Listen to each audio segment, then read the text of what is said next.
Audio Jungle.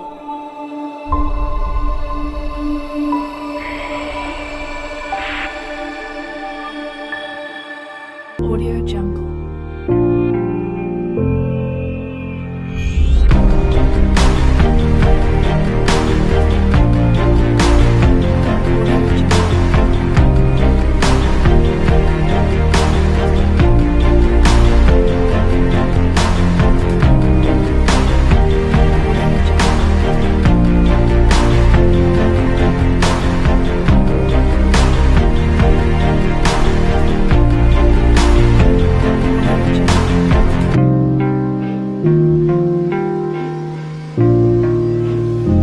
Audio Jungle.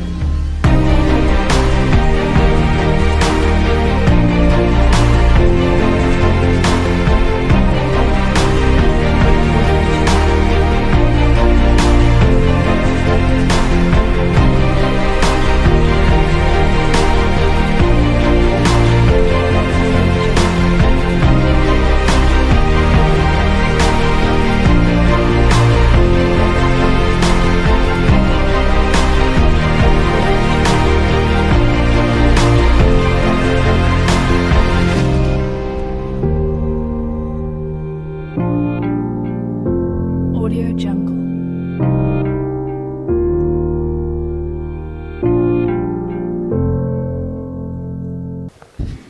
بسم الله مرلبات هنسود وهي مرتدى برامجك وخاصة أبواننا أنت أنا اللي يجسود وينه هنكفرن دونا برامجك أيضا قرآن وينه كفرن دونا رضوان محمد. أعوذ بالله من الشيطان الرجيم. بسم الله الرحمن الرحيم. ألف لام ميم ذلك الكتاب لا ريب فيه هدى للمتقين الذين يؤمنون بالغيب ويقيمون الصلاة ومما رزقناهم ينفقون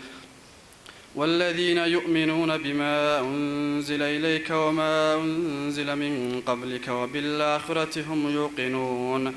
أولئك على هدى من ربهم وأولئك هم المفلحون صدق الله العظيم. رضوان أبو ما تسني هاي أنت وحيك دم بيسا برامجك واحد ديارية جماعة تكتيجا وحنا برامجك ينوفر دونا خضر محمد عبدي دايركتورك حفيزك مدحوينها جماعة تكتيجا هكوسو دوادا خضر مدشا.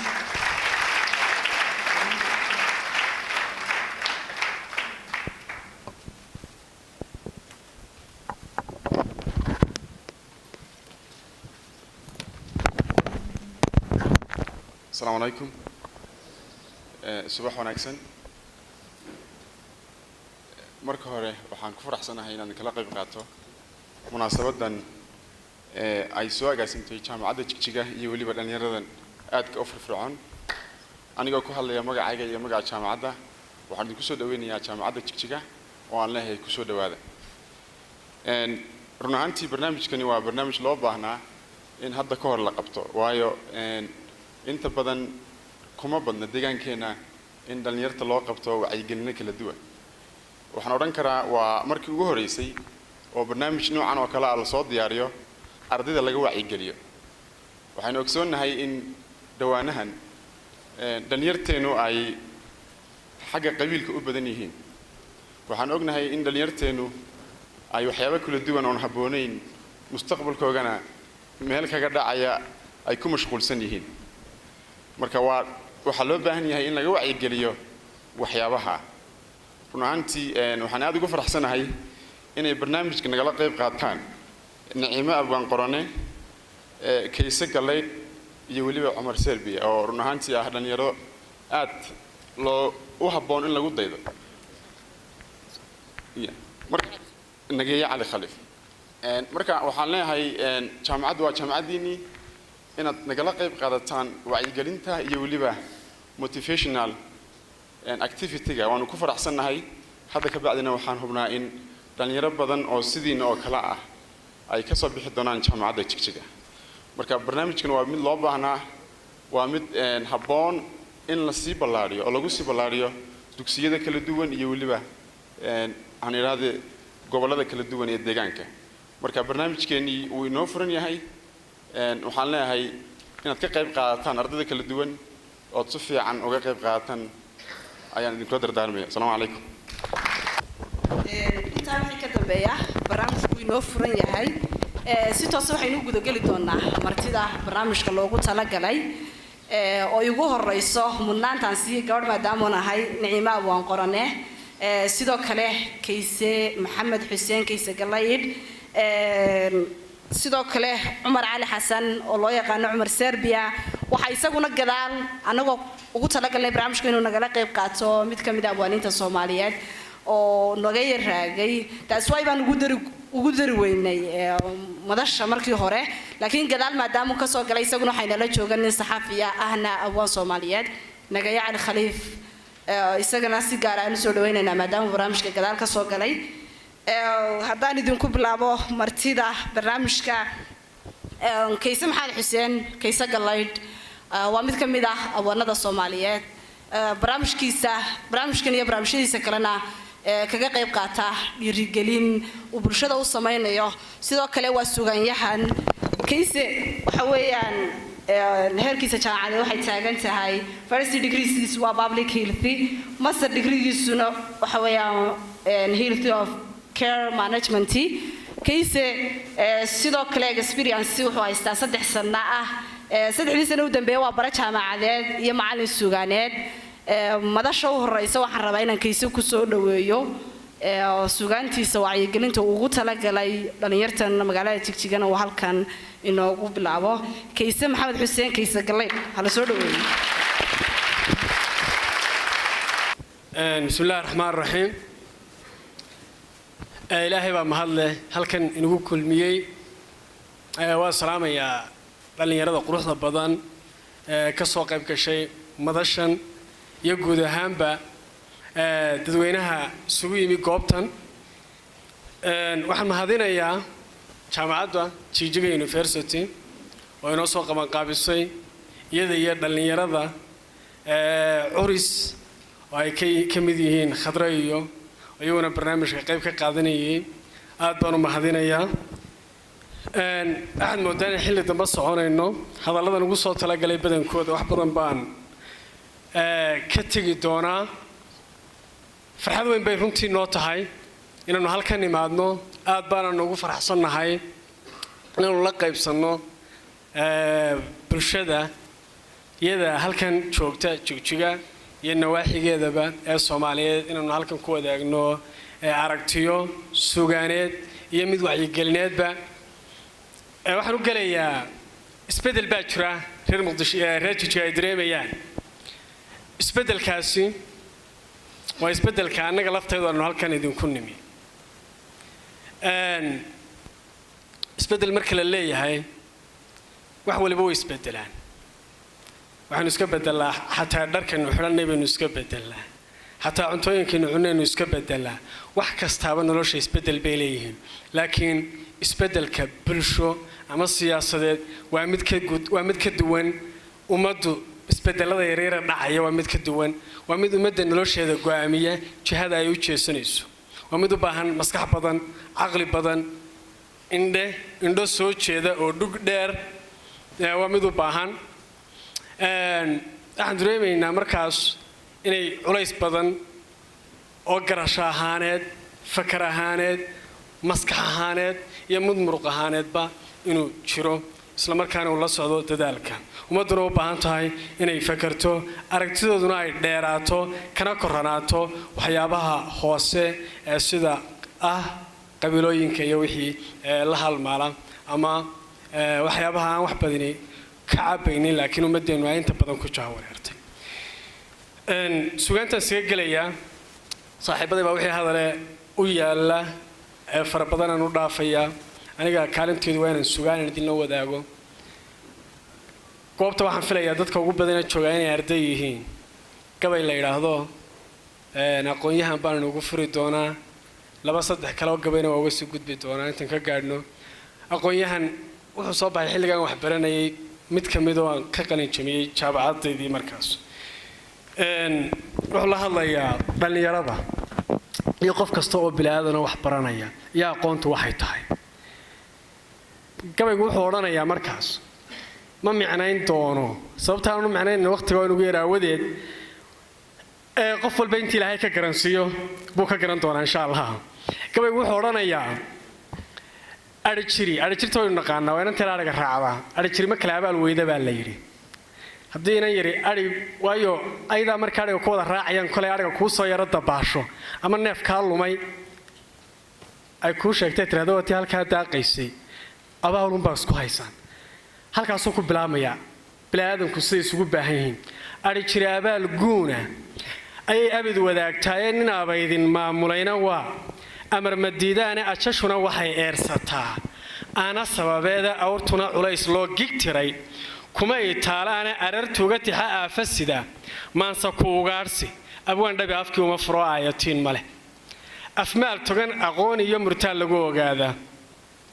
allay tagay ayaan taagan iyo aayihiyo waaga mintii kastaba way xusana xidaarada aniguna aqoontaan rabaa inaan inshaaraaye anigoona afkaaraha cilmiga eray ku koobaynin in yar inaan ka sheegaan jeclahay tii la aaminay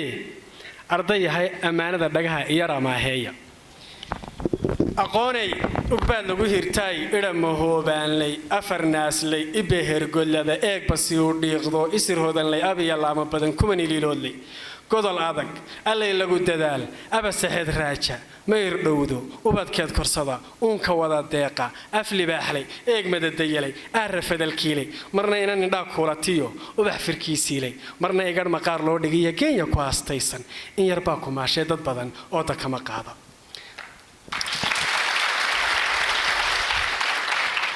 indhaa nolosha aayaha qurxoon libin iftiimaysa mirti arag fog xigmad uunku qoro aragti sii waarta udubdhigida naqabaabulka iyo aalad ku casuunka ilbax urinta hubistaadhista iyo saba ugbaadaynta hanalooska is-aqoonsiga iyo ooga sarageynta is-adeeca ixtiraam dugsiga ayra wada maalka aqoonay aduu ka helaa ruux ku aaminaye istiqaana adiga u mudan abi tacliinaye alla ilaahay aday ka hodmaan ubadkad soortaaye adigu adduunyada hagaa kii ku eersadaye adigu afkaar lagu najaxo uunku ku qiraye waxa tahay istaaraha aqliga lagu aloosaaye waxa tahay mid lagu uunsado iyo uduga yaaquude waxa tahay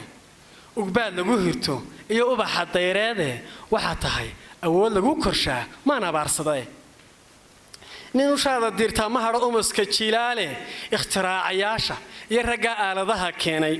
iyo wiilasha uunka hagay waa ilbixintaaye aadmigu hadaanu ku baran ari ma dhaameene awoodaha ilaah lagu garto iyo aayad baa tahay udgoonu rasuulkii sallallahu alayhi wasallam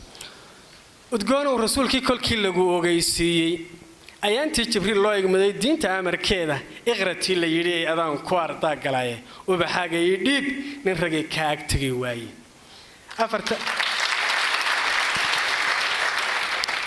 afarta asteeye haddaan erey yar sii raacsho nimanka adduunyada hagee amar ku taagleeya ab maraykan ingiriiska iyo ruushka la adeeco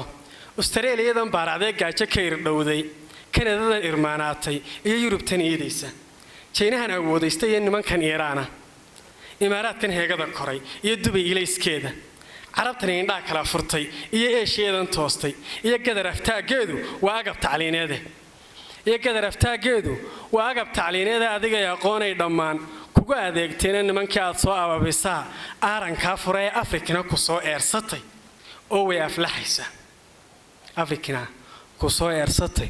oo way aflaxaysaa waa kuwaas hadiiskaaga baxay maanta u bixi adisabaanu xilligaa joogno gabaygaa madashan lahaa waa kuwaas hadiiskaaga baxay maanta u bixiyeyna miyaha laba waa kuwaas gangoon xidhane Oxford abaar iyo talsa iyo ayle iyo fiila Stanford kamay bixin haddana waa indheer gar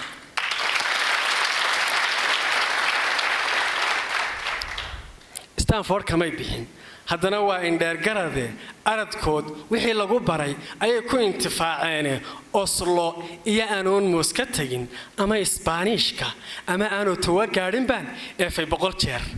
Uruguayna uma baahni iyo dahabka Aasiyaal Argentina uma dhoofayo iyo aysan iyo nuuk Istanbul uma dhalan hadii udugdul yaal la England iyo New York malihi mana imaadeen istreex dhulkayaan ku ahay kuna ab sheegtaan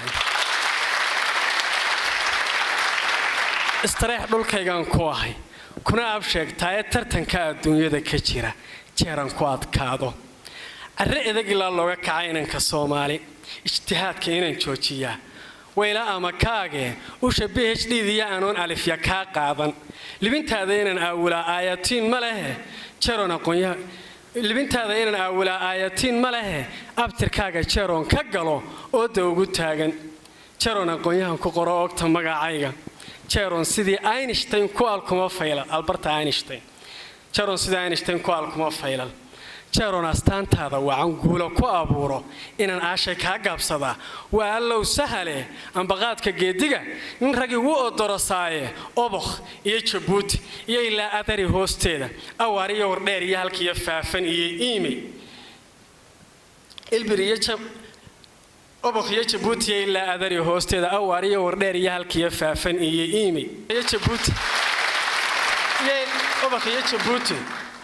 iyo ilaa adari hoosteeda awaariyo wardheer iyo halkii faafan iyo email afdheer iyo danood iyo ilaa jarar albaabkeeda dhulka ayra lagu maalo iyo agaha gaashaamo gorayo xunagteeda iyo halkii tan iyo aar joogta iridaha Kismaayo iyo ilaa Jowhar iyo Iidow Jubayri madiis iyo halkii gaarisiyo oodan Jubayri madiis iyo halkii gaarisiyo oodan ilbir iyo jamaame iyo ilaa jiliba faafkeeda xamar oolinkeeda iyo halkii oo shabalad weyne isku shuban afweyn iyo ilaa tan iyo ay suura ayliya garowiya halkii aqalka boosaaso isha ceeri gaabiya ilaa udubka sool yaala oo diitog dheer iyo ilaa gobolka oodu weyne berberiya abdaal iyo halkii awdal iyo Hargeysa iyo halkii adhaxda gaaroodi Soomaalidu arliga ay degto iyo idil ahaanteedba waa taa aqoon loo tartamay ee loo baxay iskuulada hadday dhiganaysaa ari jirteennii geeljiri ardayga cilmiga ka anbaqaadeen aqalkii kastaba college ba maanta ka agdhowey jaamacaduhu aalaaf ka badan lagu amuumay arday maana soo wada baxday iyo aaran faraweyna tacliintii ku wada eerano waan ogsoonahay balin ee bagarabkeena galo soo akhriya tooba alla barina raaciyo dhaha balaamiinta Allah ayaa aqoonta ku iimaala ibaheeda Allah ayaa aqoonta ku dhiga usuusheeda Allah ayaa ku aflixay maala ibaheeda Allah ayaa ku aadirsiqa ayar ku casunto kuwan laga inaabsanay dadkaas gudaha abaalkooda kuwan laga inaabsanay dadka gudaha abaalkooda Afrika iyo Islaamka ba dhamaan dar waa adeegaya أنا فضل قبيل كيوكو أنا فتلين ليني كو أنا أفكارها دول أبد كسر توبين نجيل الله يود من كو يرجعنا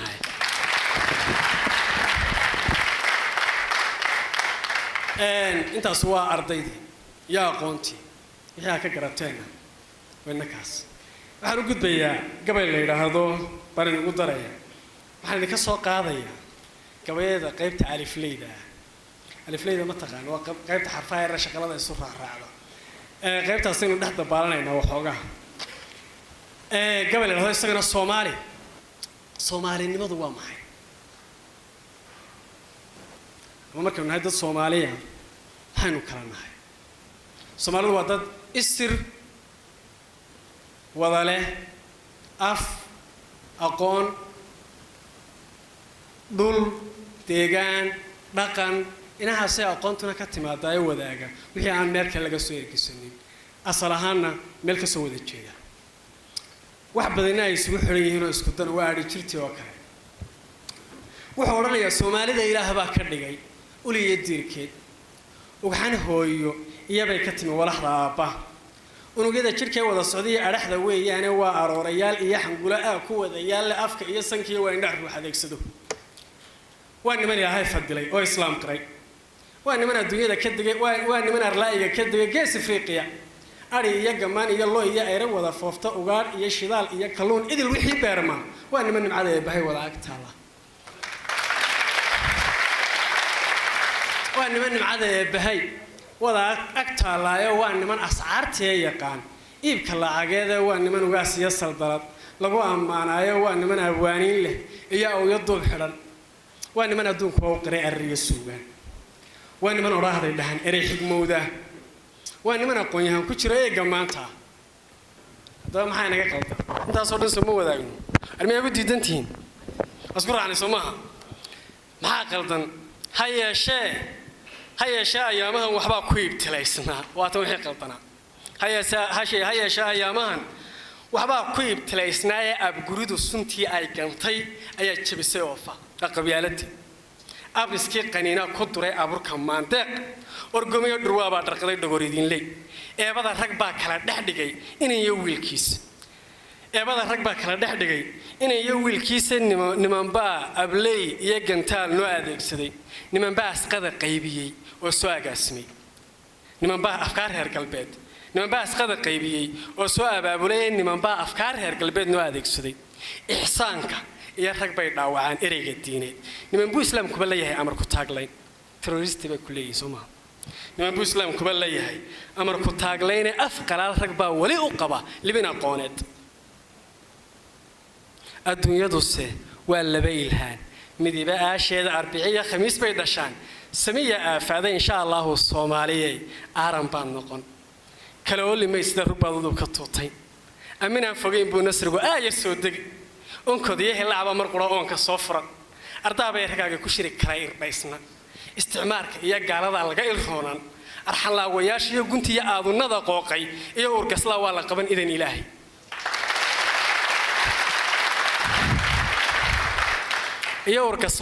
qaban idan ilaahay ololihii iyo dimuqraadigaa laabhin doona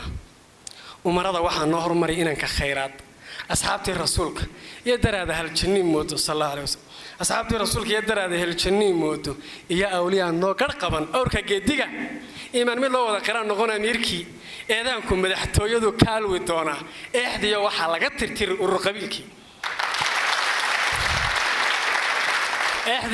laga tirtiri urur qabiilkii dadkii umalsanaabay ka kici habtii saarayday niyadii abaaraysata soo ayaa yiriyay indhihii ilmadu buuxisan oo intii tiri timihii flaaqadu gashaan aad u soo fidhi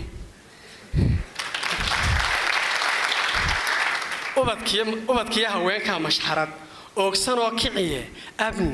amni iyo sareeda mar qura lagu afwaajoone allahayow inshaarada quwee arartu sheegayso oo way ahaadaan waxaad amar ku siisaaye idankaaga noo fuli rabbow libintan eegayno hal gabay baan idinku darayaa kooban wuxuu yidhi soomaalidu ka gees gayiilaa gabayga dhada gayigu waa wadanka gayiilana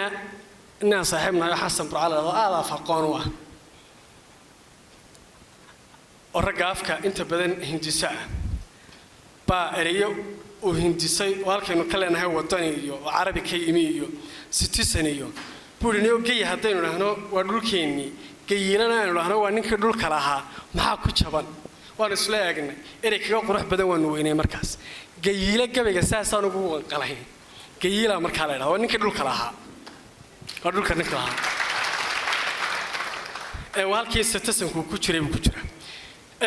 wuxuu leeyahay soomaalidu ka gees iyo ka gees goob kasta iyo xaafad shanta gobol galbeed koonfur iyo guri jabuutaawe gaarisiyo waqooyiba aanay ii gudboon tahay gaarisiyo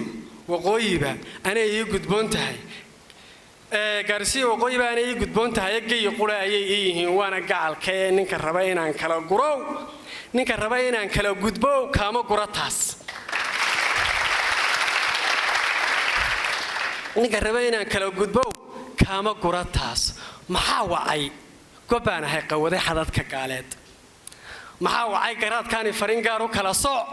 maxaa wacay hankeeyay gubtaa jees badhanugu maxaa wacay gumaysti wanaagima kala geyn maxaa wacay labuu gabi dhex dhigay uur ka soo go'ay maxaa wacay faraar iyo gantuu qayba suray geed maxaa wacay faraar iyo gantuu qayba suray geede aniguna garbaa sheegtay runa aan gaban ahayn hadday adiga guul ku ahayd dhagartu kuu geystay aqoonada iga soo horjeedaan hadlay hadday adiga guul ku ahayd dhagartu kuu geystay oo aad gadaafada ku baday uga garaabayso gafka waa la leedahay haddaad gunudaytiisii gafka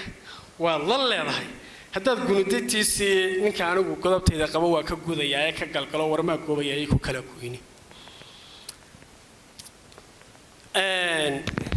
ka galgalo warmaa goobaya ay ku kala goyni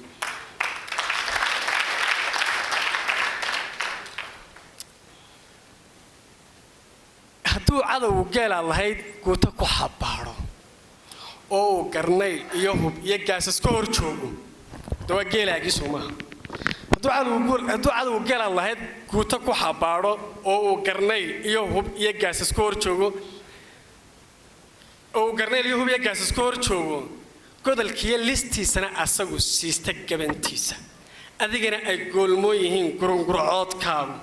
oo aad ransiga geela dhalay guuxa dhuganayso misna aad ilguruclaynayso guudka kala joogto kor joogana ay gaarkaa yihiin gabanadii qaaday asay weli rugtay gali jirtay joogto gurigeeda hadday geesiyaal leedahay iyo wiilal gacan dhiiran oo ay ged iyo xeelad iyo guluf ku raacdayni gabaadiyo waxay xeelad dagan gaar u saniyaanba goortay kanshii xeelarkan loogu gacan qaado usha inay garbaa kaga dhuftaan aayar guluftooda iyo inay gadood iyo dagaal guluf ku doontaanba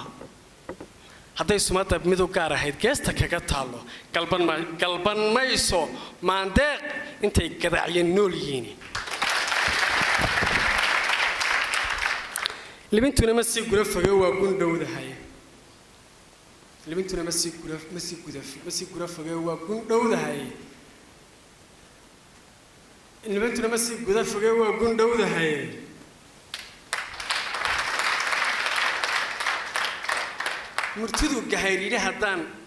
murtidu gahayriidhi haddaan geliyo mahmahda garhka yobolka daayo hadday goondhar kor u dhaafto godobtiisa waa raadsataa geesi miigani maanta anaga libaa galac ka tiro gudubsankii ciide xidiguna gubuu sheegayaa galay shankiisii rajadii galoofowday shalay galabta waa foole waa taa golaha naasihii maraysay gooraane waxsay jamanaysaa geesiyaal aan aqoon gala weyn shinkaan gaban ka soo jeedi layn galabtaan dhowr wabilaahi tawfiiq waa mahadsantahay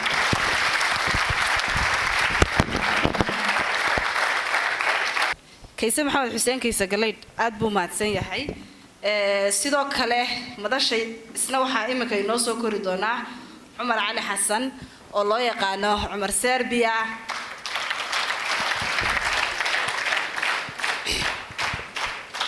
cumar waa saxafi intiina u badanna cumar xataydan isarag xataa waad garanaysaan cumar shahaadadiisa koowaad wuxuu ku diyaariyey kuliyadda saxaafadda sidoo kale shahaadadiisa bachelorka wuxuu ka sameeyay culumta waxbarashada wuxuu la soo shaqeeyay wakaaladaha wuxuu la soo shaqeeyay sidoo kale cumar wuxuu la soo shaqeeyay TV kala duwan wuxuuna ka mid yahay dadka lagu tuhmo taariikhda Soomaalida khaasatan dhanka fanka cumar wuxuu dib u soo nooleeyay fankiyo sugaantii lumay idilkiina cumar kulay wad wada garanaysaan cumar wuxuu waraysiyo kala duwan ka qaaday fanaaniin waaweyn hadda se Allah naxariistay aan noolayn wuxuu nooga reebay taariikh dhaxalgala cumar madashiisan siin doonaa aad baan u soo dhaweynayaa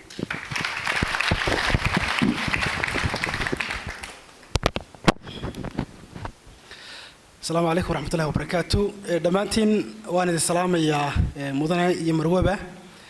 أخيارتك الدوان رنتي نقص شرفتي إنه هالكن دت أنا أقوم بدن ديرين أنا كره هذا الله سيدو كلنا وقتكم بحين إن دقيستان خضرة ملا وحبي يقول ترتي أنا رنتي أهين لكن إنها إيش يكتب عن كل حجرة أنا مهسو أو هبدا مليه ما نقبيه أو هبدا اسمه لكن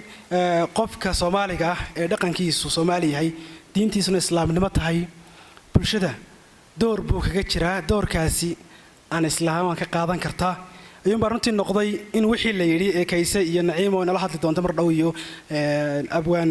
nageeye cali khaliif oo isaguna mar dhow inala hadli doona iyo inta la midka inaan waxooda ururiyo isla markaasina koox koox aan isku raaciyo idhaahda intana magacaasaa la isku idhaahdaa intana magacaasaa la isku idhaahdaa horta wax buuran ha igu tuhmina anuu inahaasaan idiin sheegi doonaa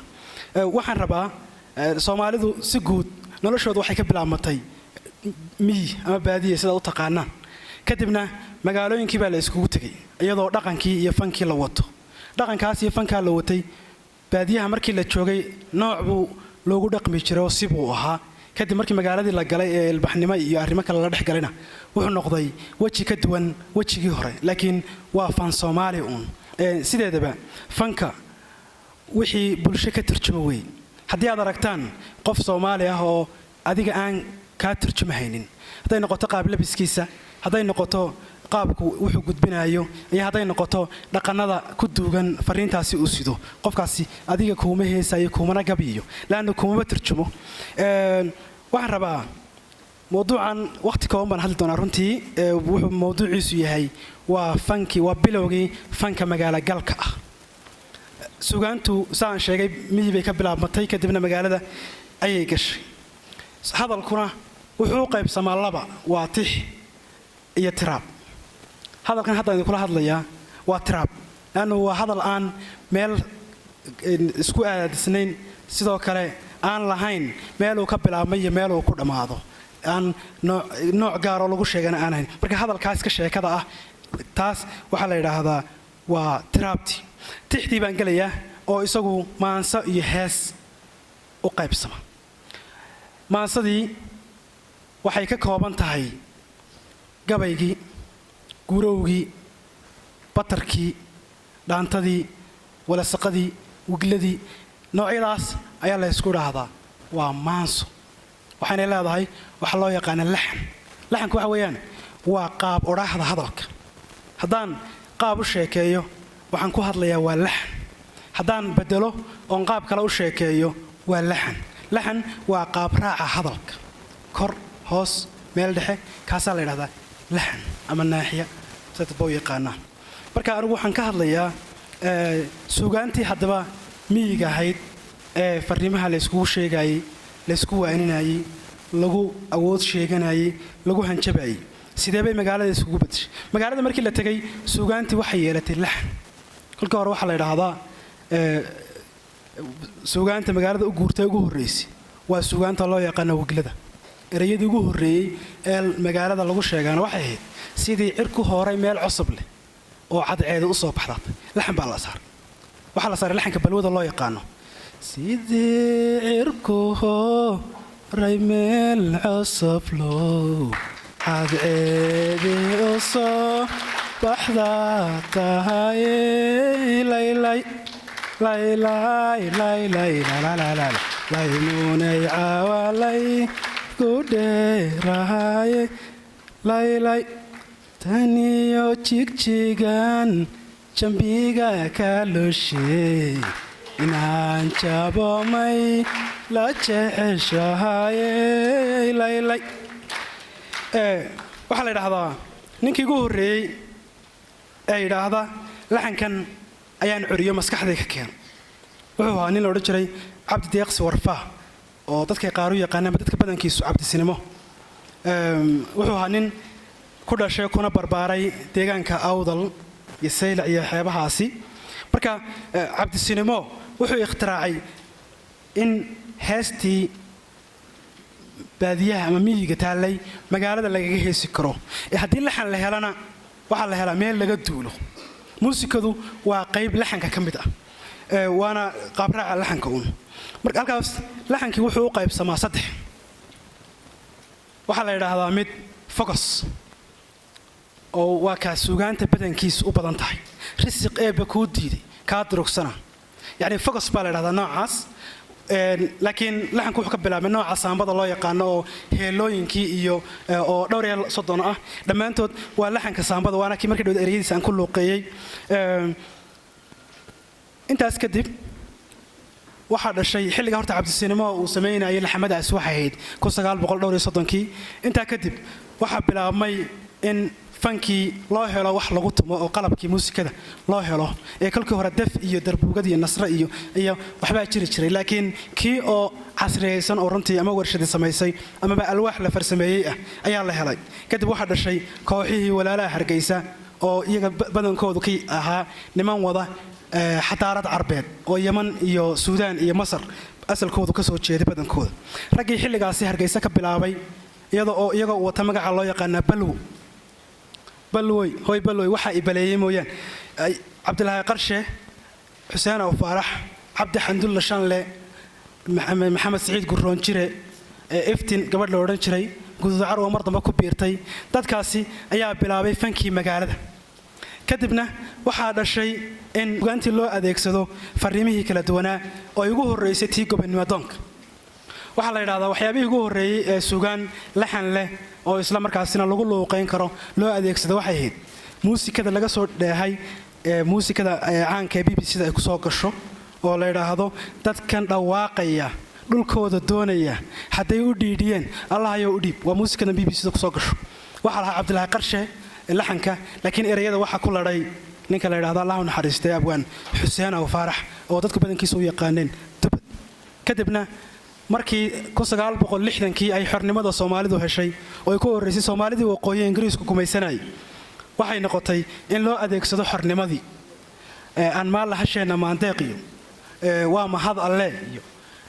heesahaasoo dhan waa bariyay bilicsanoo Jabuuti loo adeegsanayay iyo heesahaasi ayaa looga faa'iideystay gobonimo doonkii oo markaasi abwaanadii xilligaa joogay ay uga faa'iideeyeen intaas kadib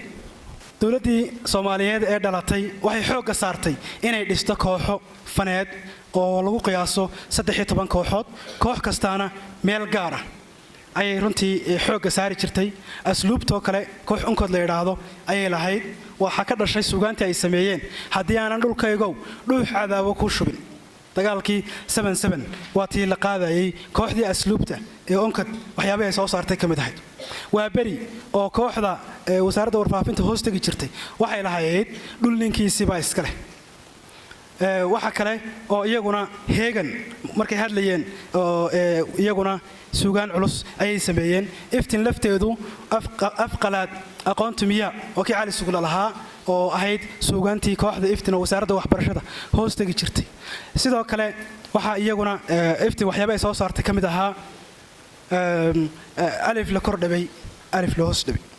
alif la gado oo la xamaysan oo runtii abwaan Saciid Saalax uu alifay marka intaas kadib suugaantu waxay noqotay meesha fahanka bulshada laga hago dhammaan Soomaalidu dawladihii xilligaasi jiray iyo wixii ka dambeeyayba qof Soomaaliyeed in la qiimeeyo waxa laga tusaale qaatay heerka suugaanta Soomaalida Suudaan anagoo joogna mar ayaa gabadh Suudaaniyada ayaa Soomaali noo garatay kadibna way nasalaantay waxay tiri Soomaha naas Magool ama naas Khaliif oo ah dadkii ay ka soo jeeday Xaliimo Magool Khaliif ama Xaliimo Umar Magool oo Khaliif ku magac dheeray waxay ka tarjumaysaa doorka suugaanta Soomaalidu iyo heerka gaadhay tartana caalamiya ayay kooxihii fanka Soomaaliyeed galeen ayagoo u sida calankii Soomaaliyeed sharaftii Soomaaliyeed iyo magacii Soomaaliyeed iyo xigmadii Soomaaliyeed runtii waxa la sheegaa 35 tartan in kooxdii Waabari ay ka qayb gashay oo ugu weyneyd tartankii Lagos ka dhacay 1977 waxa la sheegaa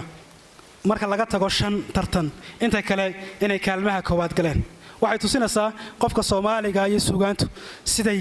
isku matalaan qofka Soomaaliga wuxuu ka sameeyay suugaanta Soomaaliduna waa qofkii Soomaaliga marka ugu dambeyn nolosheena maalinlaha ah ay suugaanta inoo sheegayaan dadkii hore ayo xigmaaweynteena maanta oo inagala joogan kayso halka nagala hadlay iyo nageeye iyo naciima iyo intiina kale ee hal abuurka runtii halkan fadhida subax kasta waxaynu qaadnaa markaynu safka ku jirno hadaynu nahay arday gaar ahaan dugsiyada marka lagu jiro suugaan inugu dhiirigelinaysa inaynu waxbarashada ka guul gaadhno macalinka inaynu adeecno iyo inaynu qiyamka qofka Soomaaliya kor u qaadno marka suugaantu maalinlaheena ay ku jirtaa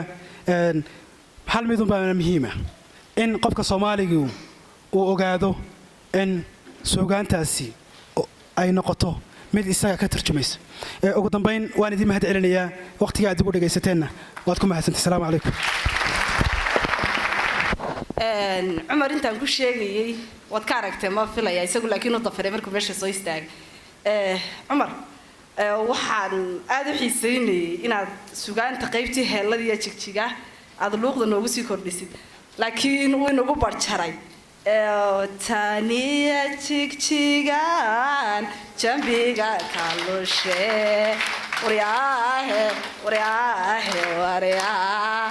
inaan jabamay la jeceshahay walo aanan luuq lahaynoo tii aanan gaadhaynin cumar aad baad mahadsantay cumar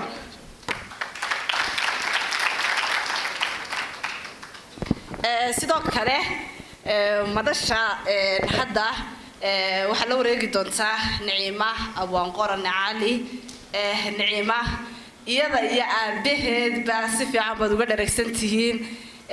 uma baahna inaan Naciima idin sharaxa iyada sharaxan Naciima waa gabadh Soomaaliyeed waa gabyaa jaamacadeeda waxay ku diyaarisay kulliyadda loo yaqaan Public Health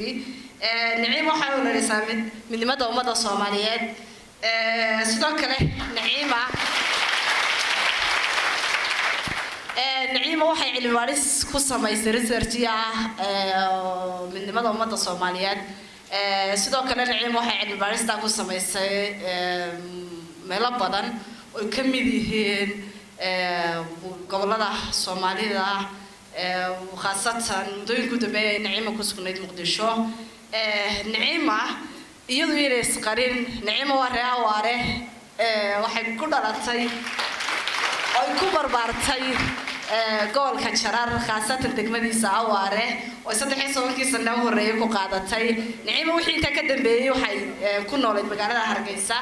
wixii inta ka sii dambeeyay waxay ku noolayd Muqdisho oo hadda imka shaqadeeda ka wado Naciima kulli inaan u sharaxo uma baahna ku soo dhaw Naciima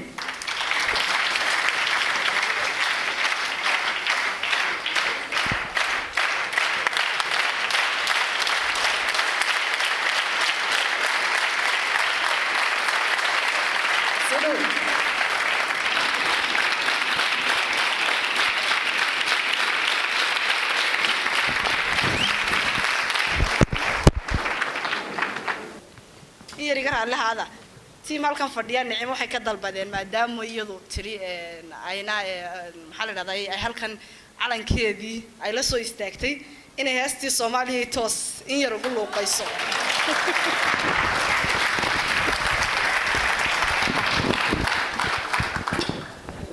Soomaaliya tooso toosay isku tirsaday wakiina tagdaranay taageero waligiine Soomaaliya tooso isku tirsaday hadbakiina tagdaranay taageero waligiine idinka isku tooqayo idinka isku taamaye Soomaaliya tooso isku tirsaday hadbakiina tagdaranay taageero waligiine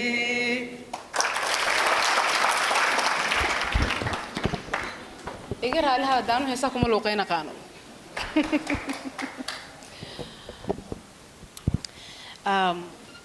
waan salaamaya madaxda marti sharafka iyo ardayda jaamacadda Jigjiga dhamaantiinba dabcan jaamacadda Jigjiga inaan maanta horteeda ka hadlayo farxad weyn ee aniga ay tahay jaamacaduhu waa beeraha ay ka soo baxdo aqoontu sida oo kalena waa halka ay tahay inaynu ku daadino ininyaha falsafadeed nololeed iyo qiyam ee aynu rabno inaynu berri toole gorano qaacido ayaa jirta tiraahda waqtiga runta ayaa u walaala inaan hortiina soo istaago oo aan bila yar ka hor suurtagal ahayn waxa ay qayb ka tahay isbedelka geeska ee uu horseedka ka yahay Abiy Ahmed isla gobolkeena Mustafa Umar hogaaminayo haddii shimbir in badan qafas lagu hayay oo la sii daayo ma jeclaysato inay dhaqaaqdo ama duusho si taasi la mid ah bulsho in badan lagala dagaalamay aragtidooda si xor ah inay u cabiraan marka xorriyadda loo sii daayo waxa laga yaabaa inay jahawareeraan oo ay garan waayaan aragtidooda si dimuqraadiyadeed intay u cabiraan jihada ay tahay inay qaadaan inay u dhaqaaqaan waxaa jirta xirfad la isticmaalo marka baaleyda laga hadlaayo xirfadaasi waxay tidhaahdaa haddaad digaagad soo iibsato marka ugu horeeya cagahaad soo qabanaysaa bilow waxay isku dayi doontaa in ay kaa baxsato laakiin markay awoodi weydo in ay kaa baxsato waxay aaminaysaa inay awood beeshay marka aad dhulka dhigto ilaa yodlaad ku dhufato ama aad wax ku dhufto ma dhaqaaqdo si taasi la mid ah anigu maanta waa inaan dareenkiina kiciya oo aan idin tusaa inaad idinku wax qabsan kartaa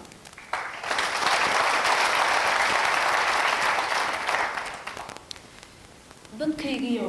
waxa aad ka tirsan tihiin bulsho lagu qiyaaso 9 milyan laakiin isra ahaan waxaad ka soo jeedaan bulsho lagu qiyaaso 25 milyan ilaa 30 milyan inta u dhaxaysa dabcan Soomaalinimadu waa aqoonsigeena waa waxa laynagu garto haddaynan iyada quweynin inagu dunida waxba kama noqonayno mana sii jiri doono waxa laga yaabaa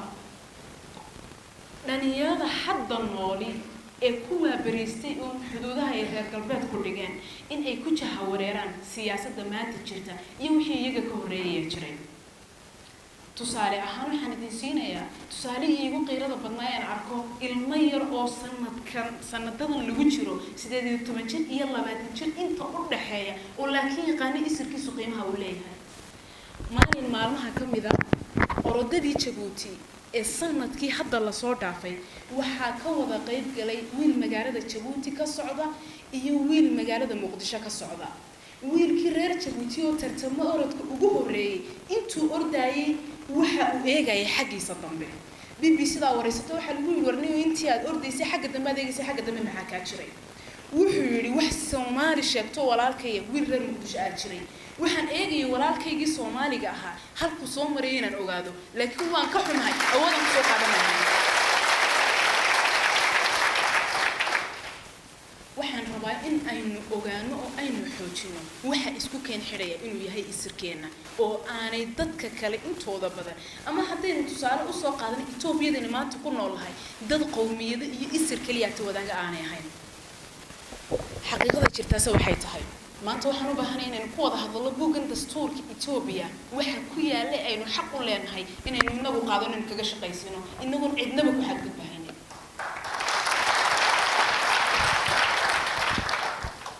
maalmihii ugu dambeeyay waxaan ka fikiraynaa dastuurka wadanka ogaado jaamacadda ayaan mid dhalinyarada jaamacadda ayaan la hadlay aan ku waxaan u baahanahay buugga meelaan ka iibsado ama meelaan ka akhrisan karo si aan wax uga ogaado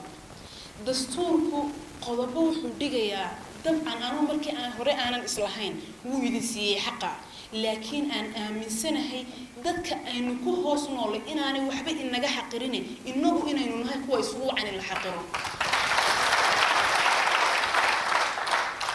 tusaale ahaan magaalada Jigjiga ayaamihii ugu dambeeyay aan ku sugnaa meel kasta waxa ku yar afka Soomaaliga waxaad arkaysaa gidaar kasta Ingiriis iyo Xabashi baa ku yaala buugga dastuurku laakiin si taa ka duwan ayuu sameeyay wuxuu ku yiri bulsho kasta xaq waxay waa qodobka 9 farqadiisa labaad ayaa dhigaysa wuxuu yiri bulsho kasta xaq waxay u leedahay inay afkeeda qorto kobciso dhaqankeeda iyo taariikhdeedana ay ilaaliso ku faanto inaga maxay nagu dhacay markaa ma inaga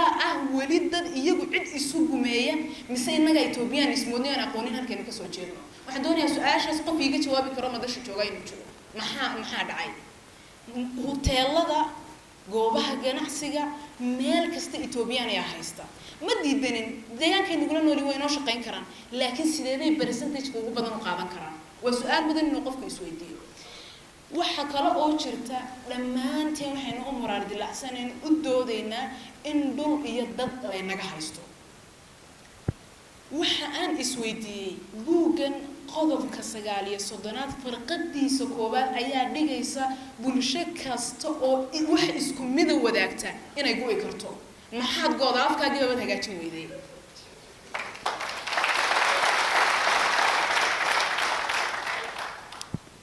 dadkayga waxaan rabaa inaan idin sheego ummaduhu marxaladaha ay soo maraan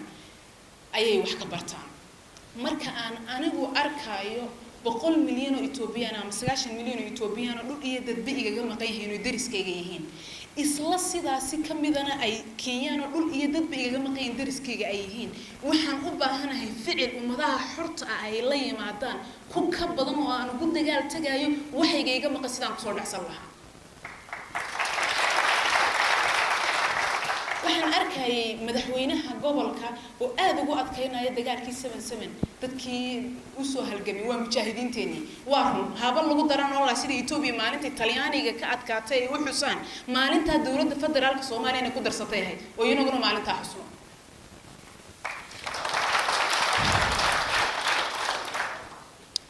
xaqiiqadu waxay tahay siyaasad ahaan gobolkeenani waxa uu ka tirsan yahay Ethiopia haddaba inta aynan u gudbin waxyaabo kale 10 sano soo socda waxaynu u baahanahay inaynu inagu isdhisno waa inaynu aqoon ahaan dhisanahay siyaasad ahaan dhisanahay dhaqaale ahaan dhisanahay waa in aynu u diyaarsanahay bulsho doonaysa in ay hadhow toole wixii ay doonayaan inay noqon karo la ixtiraamo takaliyaatay inta ku sameyn karnaa waxay tahay aniga naciima ahaan in midnimo gudaha la helo iyadoon Soomaali kala imanin gobolkan dadka ku nooli waa inay midnimo gudaha ay helaan waa in ay isku duuban yihiin oo ay dhinac wada jeestaan marxaladaha kala guurka lagu jiray midna la galay midna laga soo baxay ee ay adkeyd waliba xilliyada qaarkood in la helo waa lagu jahwareeri karaa waxaan u baahanahay in la isku duubnaado laga digtoonaado cudurka Soomaalida naafeeyay oo ah qabyaalad oo xataa ummadaha kale Soomaalida hayna ay inna yaqaanaan waxa aynu halka ku gaadhnay ee aynu dawlad la'aan iyo darxumiyo qaxoonti ugu jirnaa in ay tahay qabyaalad iyo nin kasta oo u doodaya inuu reerkiisu wax noqdo laakiin xaqiiqadu waxay tahay reerkaagu qarankaaga la'aantii horta wax ma noqon karo yaa arkay reer wax noqday kaliya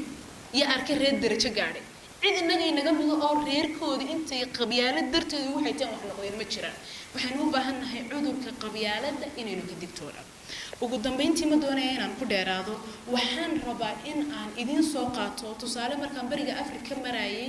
oo aniga saameyn igu lahaa aanan isleeyahay dhacdooyinkii gobolka soo maray wax baa laga baran karaa tusaale ahaan tacadiyo badan ayaa ka dhacay ma doonayno inaynu ka hadalno waxaynu rabnaa tacadiyada dadkii inaga inala midka ahaa ee soo maray sidii ay uga falceliyeen in ay tusaale inoo noqoto sanadkan bartamihiisa baan Rwanda tagay Rwanda waxay ka mid tahay 94kii wadamada sida baan isku baabiyay mid ka mid ah dadkooda la xasuuqay ayaan la kulmay waxaan weydiiyay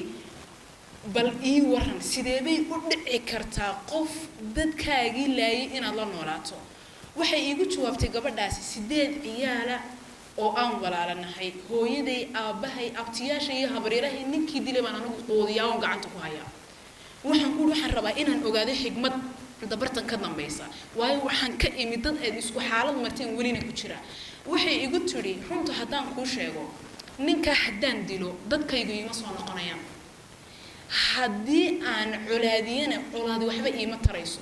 ugu dambeyntii waa nin reer Rwanda oo waxaan ogahay berri ka maalin haddaanu dagaal sokeeyo galno waa nin tolkayo aniga dalkayga iyo dadkayga difaaci kara waxaynu u baahanahay qof kasta oo Soomaaliya oo dambi ka galay shacabkeena gudihiisa in aynu u cafino waayo waa ninka aad berri toole ku dagaal tagayso qof inaga dhinto uma baahnin laakiin waxaan u baahanahay keen inaga xumaaday inaynu dhaqan gelino iyo mid inoo dhasho aynu barbaarino dhulka iyo dadkana inaga leh tahalooday wad santahay Naciima abwaan qornacali kulli Naciima iyada ka sokow aabaheed qornacali baa qofkiga Soomaalida caan ku ah dhamaanteedna wada naqaano nicimo waxaa dhalay mid ka mid ah abwaaniinta ugu da'da waaweyn hadda inta nool geyga soomaalida abwaan qorana cali oon isaga si gaar ah iyo si guudba halkan aan salaan uga dirayno martida joogta aan raba iyaguna inay iga gaadhsiiyaan mahad ballaadhan iyo maamuus gaara ayaan u haynaa abwaan qorana cali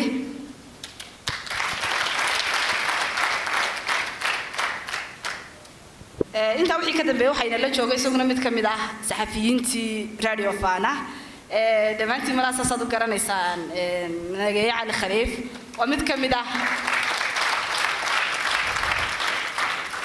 waa saxaabi ka soo shaqeeyay TV-geena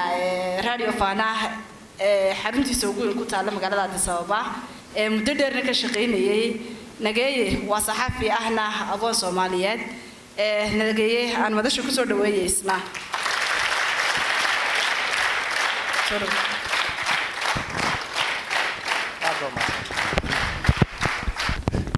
بسم الله الرحمن الرحيم فانا كما شقين جيرين markaan jaamacada dhigan jiray baan attachment u joogo tababar baan ku qaadan jiray intaas waa saxiitaan waa ku faraxsanahay runtii kuma jirin abwaanadii Kayse iyo Umar iyo Naciima oo ahaa dadkii programka runtii qaban qaabadiisa lahaa aniga saaxiibkay Xamse Daayir Xamar baanu ka nimid toddobaadkii dhaweyd Hargeysa aanu muddo joognay wajaalaanu nimid maalin dhexdaasa dabeetana si malaa ku talagal ilaahay ayaanu xalay mooye habeen hore jigjiga u nimid farxad bay runtii laakiin noo tahay inaanu kala soo qayb galno oo dhageysano oo kala qayb marka la yiraahdo isbedel anu reer daroor baan ahay geelaygu daroor buu joogaa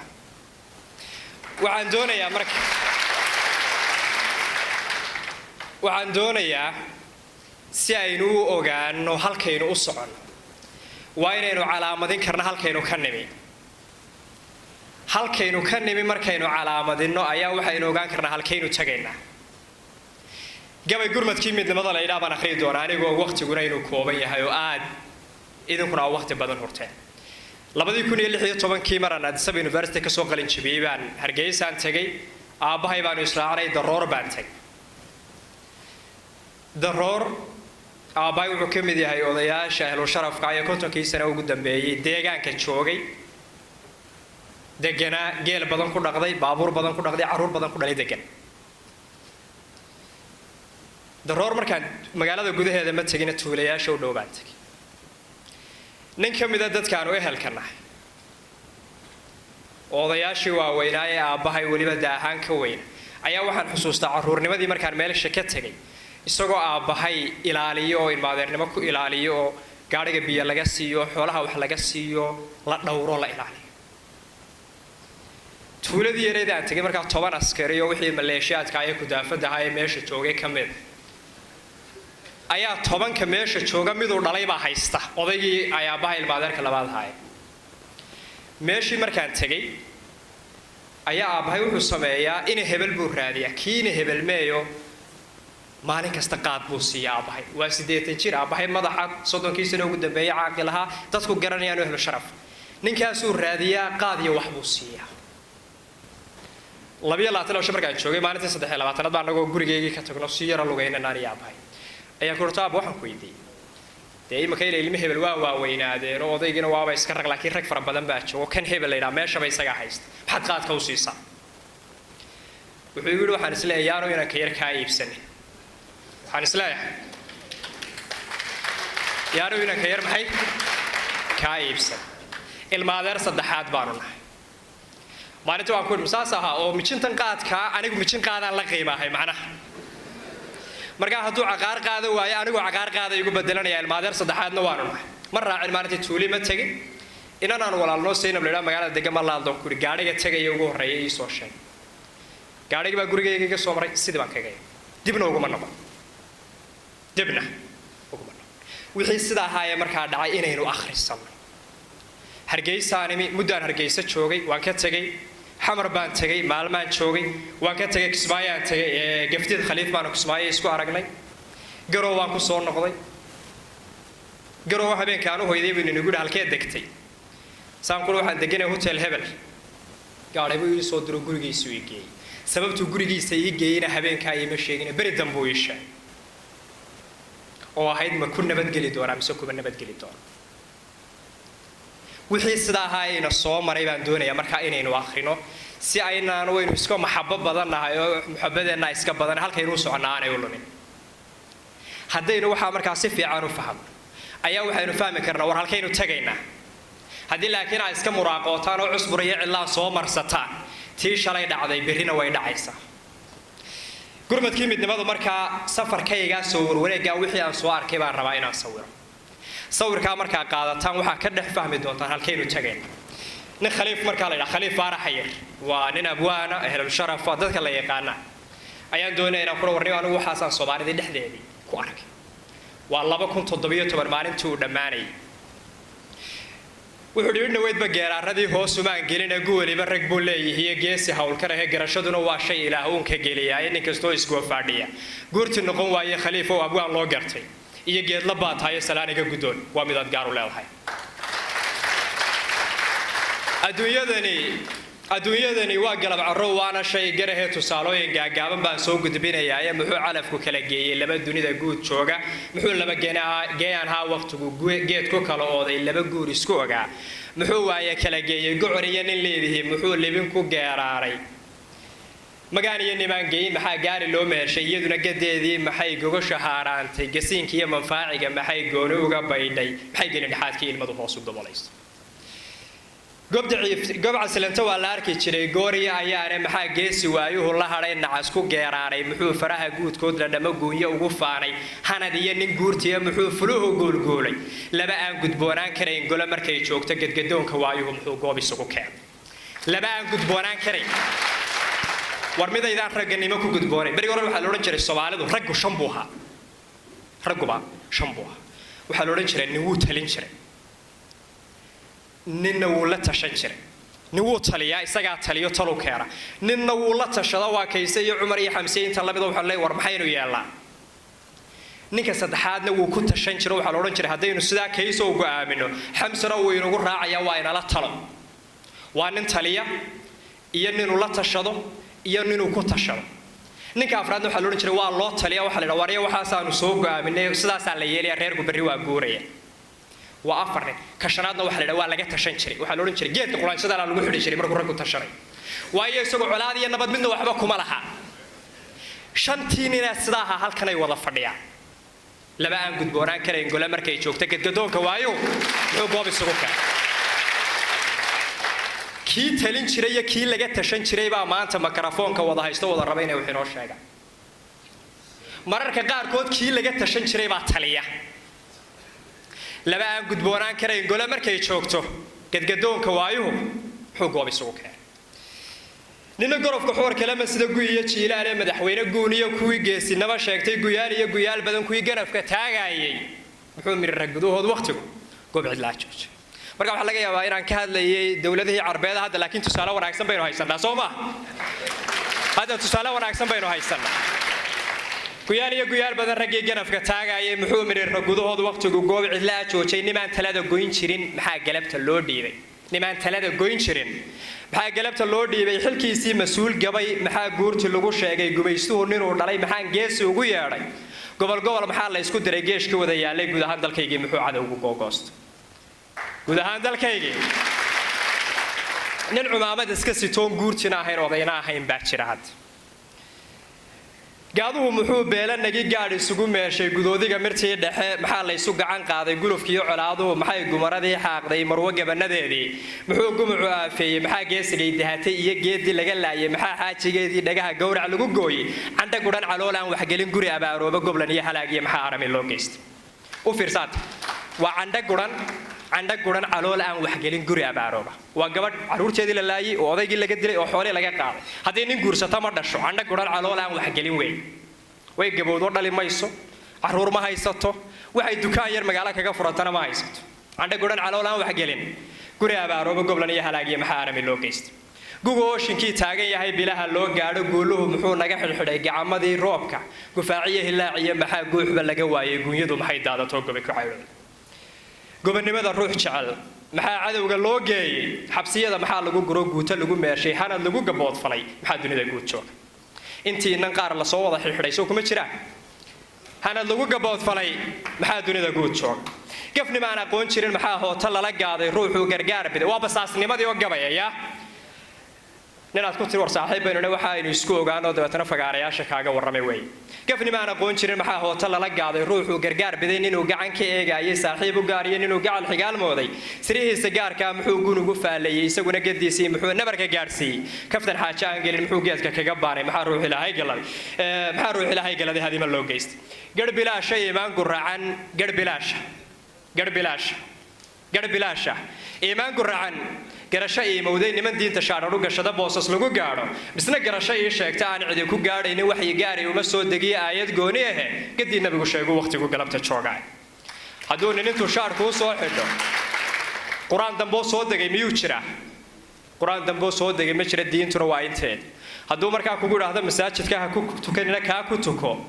waxyi gaari uma soo degiye aayad gooni ahe kadib nabigu sheegu waqtigu galabta joogaaye anoon ararta sii guda fogeyn way gundheer tahay taariikho wada guuna baa soo gudbinaya ay guyaal tagay xusuustood haddaan gudub u faalleeyo baarliin heshiiskii la galay aramiduu geystay geyigeena waa tii la dhacay gebi ahaantii gedi sheekh bashiir iyo raggii cadowgu googooyey danahooda gaarka marnaba uma guclaynayna waxay goobayeen kufrigu gumucu leefsiiyey waxaa loo gunaanaday xornimo inaynu gaadhnaay wax kale uma dhiman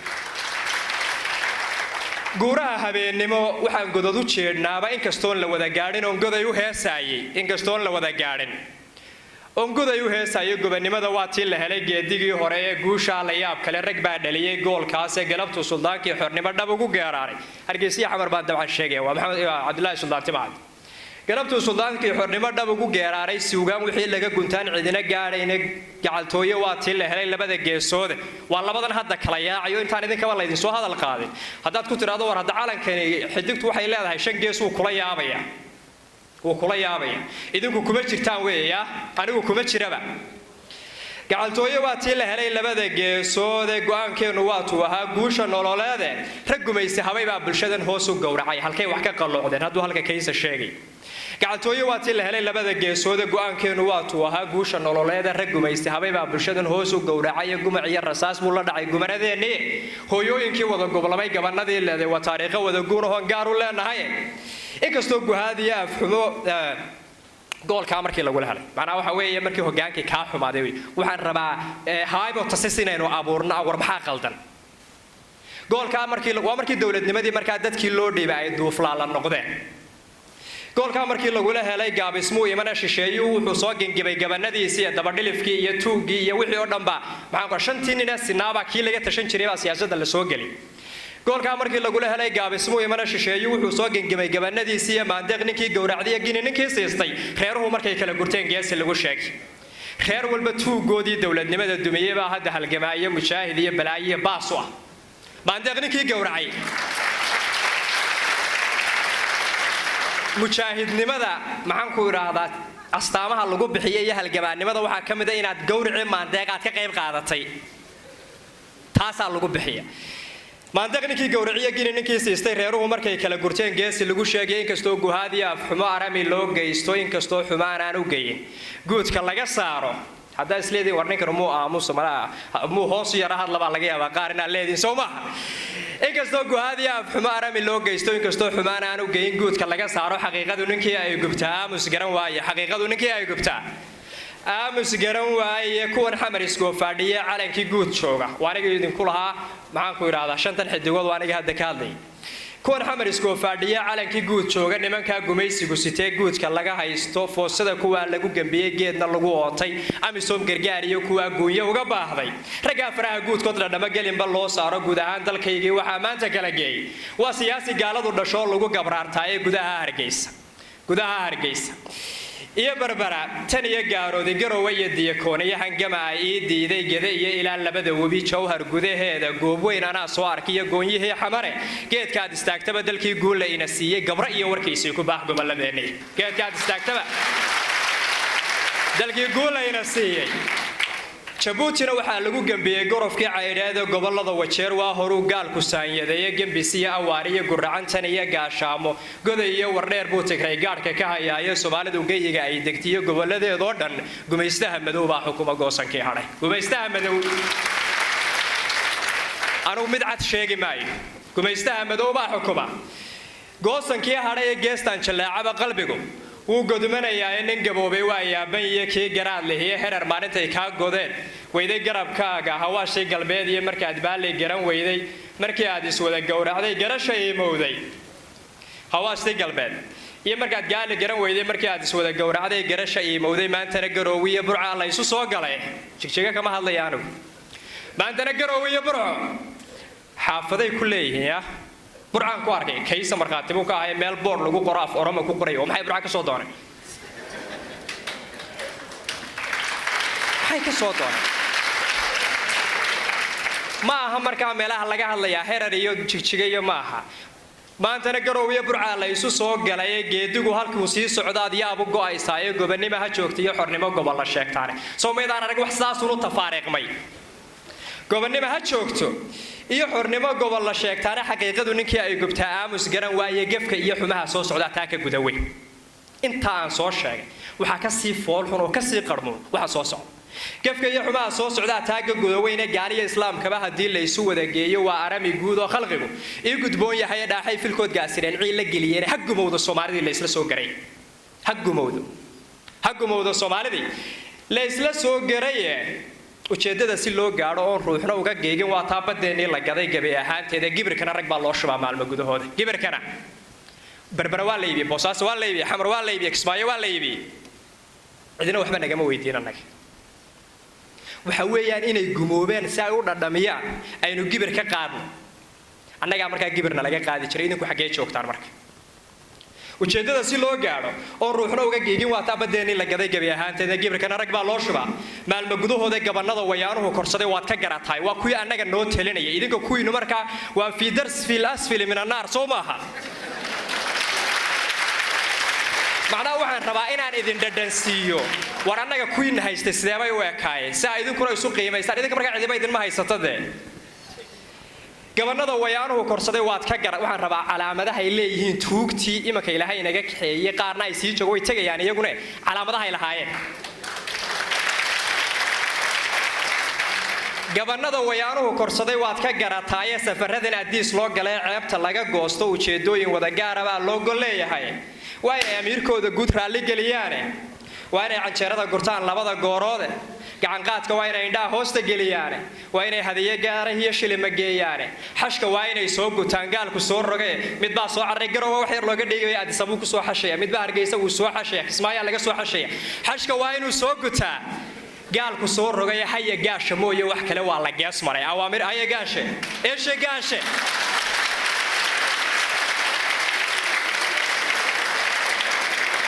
eeshe gaashe badana ma saganaalow nothing else haya gaasha mooyo wax kale waa la gees maray haduu garasho leeyahay waxa uu ka guban laay war ninkii waxaas ku dhacay haduu markuu noo soo noqdo lagu oran dusuud baan soo xalay canjeeraan wax ka soo cunay shilimaad baan geeyay waan soo xash waxbay noqon lahayd markuu soo dega muxuu yiraahdaa haduu garasho leeyahay waxa uu ka guban laay garoomada markuu soo dego gudub u soo laabto wiil garasho dheer iyo suu gob ugu eekaado galad beenahiyo waa inuu guula tiriyay waxaan ka wada hadalay isdhexgalka iyo dhaqaalaha iyo siyaasadda iyo dawladnimada iyo isu furanka halkan baa laga ka soo qaad waa in waxa la garoomada markuu soo dego gudub u soo laabto wiil garasho dheer iyo suu gob ugu eekaado galad beenahiyo isagoo waliba afka taagaya galad beenah iyo waa inuu guula tiriyay hankan guray khaliifo hadaan ku galgaal bixiyo marka abu khaliif baa la hadlay hankan guray khaliifo hadaan ku galgaal bixiyo gaari waay waxaan hoos u dhigay garashadeena iyo guud ahaanba Soomaalidii guula ka dhaliyay geela la dhacay kiilaha waa gabaan marane mar hadduu afgaalada yaqaan erayo googoosa ama uu iskoo faadhiyo faanis garan waayo reeraha markuu kala guru uunka gala geeyo ninkii garasho liitiyo magaan geesi lagu sheegay ninkii garasho liitay iyo magaan aaba macaane geesi lagu sheegay waad faham waaya gu kastaba ha joogay ninkii la isla garan waayo kaas waa kii laga tashan jiray markaa kii fariidka ha ka waran gu kastaba ha joogay ninkii la isla garan waayo gardarrada ninkii diiday ee gooni uga leexda ninkii war waxaas anaga nama qabtaan gardarrada ninkii diida ee gooni uga leexda gobannimo ninkii lagu tuhmay gaabis noqon waaya kii haba iska aamusay si xun u socdo waxa la leeyahay si qaranka wax yeelaysa aad u socoto waxaad u taltallaabsatay ya si dawladnimada wax yeelaysa gobannimo ninkii lagu tuhmay gaabis noqon waaya mid la gado mid loo gowriciyo jeel mid lagu geejo gamgamaha xamaaradu wadaa loo gudboon yahay mid la gado mid loo gowraco iyo jeel mid lagu geejo gamgamaha xamaaradu wadaa loo gudboon yahay ee guud ahaan dadkeenii haddii la isu wada geeyo nin kastoo xiniyuhu gubaan maanta waa garac nin kastoo xiniyuhu gubaan nin kasta oo wax diida waa garac warka wada arag waay ninkasto garab male macnaa wey ninkastoo xiniyuhu gubaan maanta waa garace garab iyo walaaliyo ma helo ruuxu soo galay aniguna waxaan goobayay gamaha ii diiday xaqiiqadu ninkii ay gubtaa aamus garan waaye duruufahan iswada gaadhay baa gooniyey helay gobannimo abwaan doonayay iyo guurti baan ahay inta golahan joogtay intuu gaadho hadalkaygu inta golahan joogta iyo intuu gaadho hadalkaygu inta ila gadaah baan fariin guud u dirayaa anigu oday cirale la hadli maayo inta golahan joogtay intuu gaadho hadalkaygu inta ila gadaah baan fariin guud u dirayaa guubaabadeeduna cid bay gaar u sii tahay guubaabadeeduna waxay gaar u sii tahay qofkii marka la qanjiiriyo odhan kara guubaabadeeduna cid bay gaar u sii tahay geyigoo xoroobiya haddaad guulahaninayso ama aad filkaa garab degiyo himilo goobayso geedigan waxaa loo wadaa guri abaareed waxba ha farfarxin oo ha muxuboone ninkii raganimo ku jirta isla wax hagaajiyo geedigan waxaa loo wadaa guri abaareede inkastoo midnimadii la galay layga gaagixiyey gaf wixii naloo geystay iyo nabaradii gaaxday garcadaawaye inaan ka dhigin siina raad gurine gurmadkii midnimadaynu nahay gebi ahaanteena 60kii waxaan goobayay iyo gooshi may dhimane kala guur waxaa igala wacan wada shirkaankooda gurmadkii midnimadaynu nahay gebi ahaanteena qaanuunkeenuna waa kan 60kii waxaan goobayay iyo gooshu may dhimane kala guur waxaa igala wacan wada shirkaankooda kaasi wuxuu ahaa markaa gabaygii gurmadkii midnimada waxaan dareemayaa inaan ku dheeraa waxaan uga socdaa markaa gabaygaas halkaasaynu ka nimi halkaa imanka aan in ka mida isku dayay inaan sawiro ayaynu ka nimi halkaynu u soconnaana waa halkaa aan tilmaamayo waddada markaa intaa u dhaxaysaa baynu rabnaa inaynu marno in markaa faraha maxaan ku idhaha habluna xidhna soo marsano dibnaa la soo casaysay inamaduna ay meelahan sawirra ku galgalaan oo yidhaahdaan haa isbeddel maaha halkii annagu aanu joognay baa sidaa u eg waxaa la rabaa marka fariintaydu ay ku gabagabaysan tahay haddaynu rabna inaynu wax beddelno halkaynu u soconnana waa garanaysaanoo nin maanta garasho la'aan ay ka haysaa ma jirto halkaynu halka tallaabo ka soo qaadnayna waa garanaysaanoo intay jirto waa ogtahay halkaynu ka nimi iyo halkaynu ku soconno waxaa dhow halkaynu ka nimi waayo hal tallaabo quraynu soo qaadno marka waxay ila tahay hala diyaargaroobo nin walba sidaa doonto u diyaargaroobo nin anagu saa u diyaargaroobo odhan maayo laakiin hala diyaargaroobo haddii la diyaargaroobi waayo wixii lagu furay haddaan laga furin faraqay ku sidataa bay soomaalida hore odhan jireen waxay odhan jireen gabadha marka la soo furo waa kaftaya waxay odhan jireen gabadha marka nin guursado uu soo furo mushkiladii lagu soo furay haddii aanay iska bedelin berrina waa lagu furi karaa berrina maxay ka kale guursada muxuu samayn karaa isla wixii bay wadataayo maxaa dhici kara inuu ku furo waan ka wadaa soomaalida wixii lagu furay haddaan laga furin faraqay ku sidaata wixii aabba macaana shalay keenay haddaan maanta la bedelin aabbayaal kalaa soo socda asalaamu calaykum waraxmatullahi wabarakaatu nagaye cali khaliif aad buu mahadsan yahay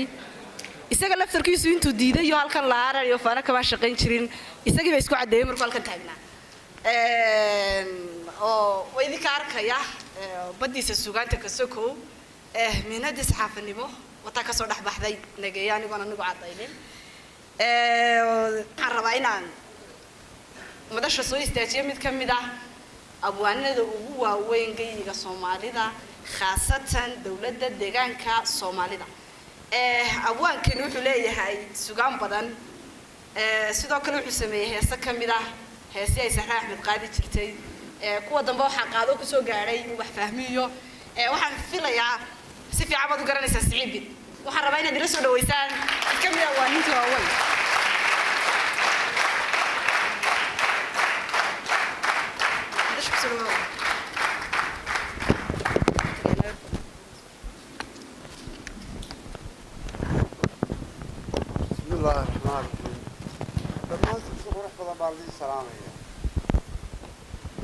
waxaan si gaara u xusayaa naadiga la yiraahdo naadiyaashaan anigu u aqaana waa curis waxaan kaloo si qurux badan u xusayaa iyana hal-abuuradii qaaliga ahaa ee halka ka hadlay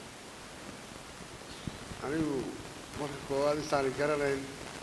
hobolladii waa beri baan ahaa taariikh fara badan macallinkii ummaddan haddana ahaa oo dhinacyo badana 18 riwaayadood baan sameeyey waxba kama idin arag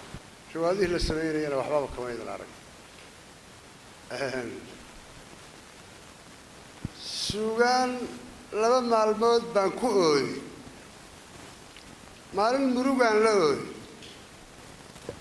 maalinna farxad baan la ooyey waa runtay maantaa saddexaysay waan ooyey xaqiiqdii waan ooyey imadin arkiina waan ooyey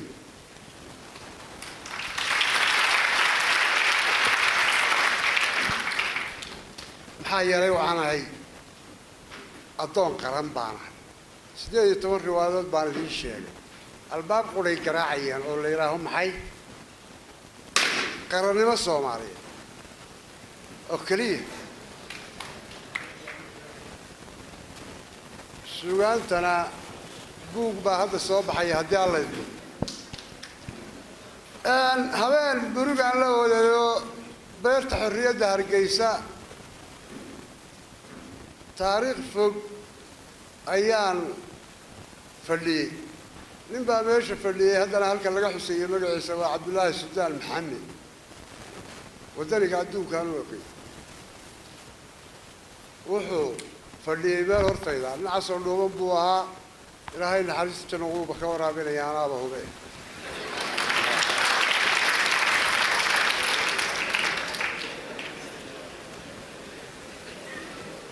maxaa yeelay addoon xalaala buu ahaa oo nadiifa oo wayse qaba qalbiguu ka wayse qabi xaqiiqadii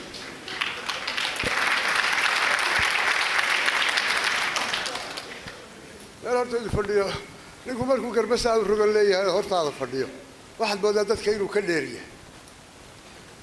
markaa wuxuu marayaa ugu yaraan 68 gabay oo soomaali ah buu markaa marayaa waqtigaa habeenka aanu fadhiyo dabadeedna hadhow baa la qayriyey markii xafladdii gebageba ahayd oo awayde miyuu maqanya rukun buu iska ahaa cabdullaahi sudaan miyuu maqanya wuu tawalay waan sawiray wuu tawalay inuu kaco buu ka tawalay cagajiid markii qayradii laga day waayo cagajiid ku kacay wuxuu arkay waxa kan marka la leeyahayna way ku faraxsantoo way ku qiiroonaysaa oo wax balaaya ka dhacday way wax tukata maaha laakiin soomaalidu runtii kelmadda harays baan u leeyahay haylayaan cay kalena ma aqaano isla markaa iyadoo ka sii daraysa unbuu arkay wuu kacay wuxuu yidhi soomaali waa la daboolay waa markaan war abwaan baaba habaaray waxa kani waxa waxba u maqli lahayd soomaali waa la daboolay dadib weeye madow waanadaan ku degayn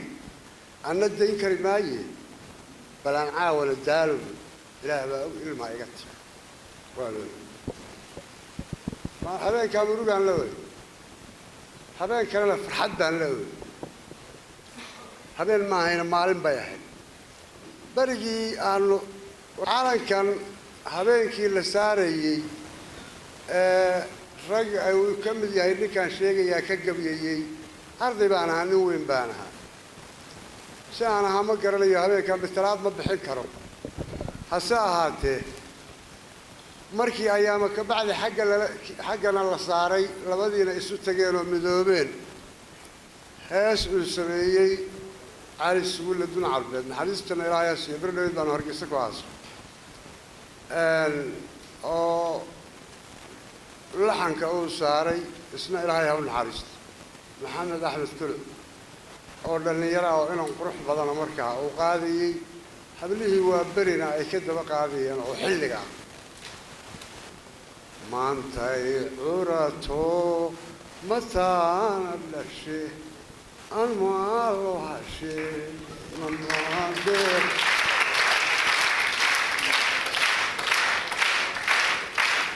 halkaasaan gidaar ku dhuftay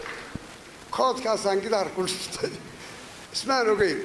intaan ooyey oo jibbooday oo si kale noqday waan lugaynayay idaacadda markaan ka maqlay baan halkaa gidaar ku dhuftay hadda waa sabaddan baanan arkayn waa jibbo darteed waxaas jacaylaan u qaba waa igu tallaalay weligay sidaasaan aha maantana waan ooyey nimankii halkan ka hadlayay iyo gabadhii halka kan iyo waxay lahaayeen wixii qaadanaya waa nasiibkooda anigu wax badan baan uga soo taagnaayo hee waxaan halkaa ku haya binu aadmi ku hayaa ma jiro ma noola xaqiiqiduusan noole nin meri halka ku jira waxaa ku jira waa run maxaa yeelay waxaa laga yaabaa wixii la yidhina inaan hayo wixii dhacayna inaan 3 meelood oo 2 meelood taagnaa ayaa iska dhici kartaba wixii kalena aan historigooda hayo shilalkii hore way ku khasaareen halkan waxaa laga dalbanayaa maanso waxaan ka baqayaa inay nagu dheeraato aan burburkii soomaalida xilligii aan kaga hadlayey oo 91 baan halkan anigoo jooga jigjiga waxaan tiriyey maanso aan u bixiyey googa abwaankow abwaanoo dhan oo balgooga isla markaa cigal le cidima oran ilaa hadda lama oran anigoo puntland wax ka dhisayna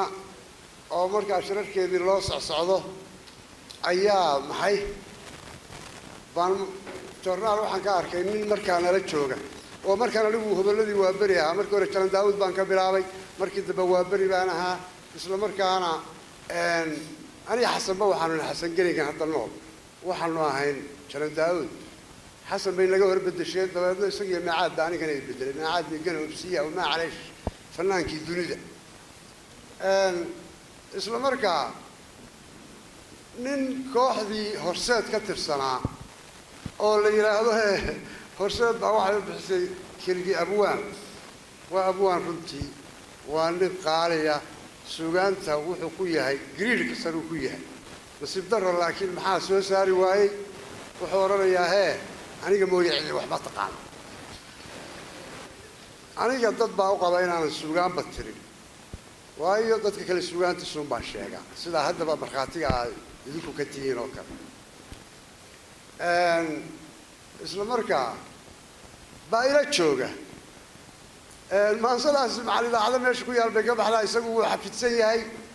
meesha dukaan weyn iyo waxbaanoo reer baa ii deganoo marka wuu isoo maraa labada waqtiba labada gelinba joornaal xidigta soomaaliyeed ee boosaaso ka soo baxa oo maalinla ah gaban yaroo sidoo iibinaya dukaanka hortiisa baan arkay maanta halkaa isha ku dhuftay cabdulqaadir cabdi yuusuf waa shube waa ninkan hadda haysta kooxda horseed puntland waxaan leeyahay maxay waa beri puntland ee lugta ka dhuftay waa wada garanaysaa waa abwaan runtii qaaliya balse istiidiya waxaa ugu jirtay berigaa uu abwaanka sheeganayo leyla cabdullaahi cumar waad ka dhagaysatay jacaylka maxaan baaxnaashay maxaan ka ilaashay bayla maxaan ballantii adkeeyey heestaas u lahaa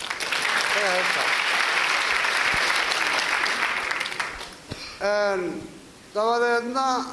maansada tangiraan baa la yidhaahdaa waa maanso qaran waa maanso qaaliya waa maanso mucjisooyinka dhacay ka hadlaysa isla markaa cidna lama xujaynayo haddana meel dhexe waxaa iskaga dhacaysa iyana googaale dhaha googa abwaankowna lama haysato maxaa markaa miiska soo fuulay dee odagu haddii uu googaalaysu gelayo muu googa abwaankow galo haddii kale googaada nin baa meel ku sakashay muu galo kuwa kale anigu aada sugaan tirisis ma lahayn waayo sababtaa dad meesha fadhiyo badanaan anigu ogahay bahasha berigii hore shaki baan qabay waan walaacayay ilaa iyo xad waxaan islahaa bahasha qolyihii horena gubte oo dhaadhace bulshada dambena markaan heesa dhegaystay xilwo xilwo iyo wax la mida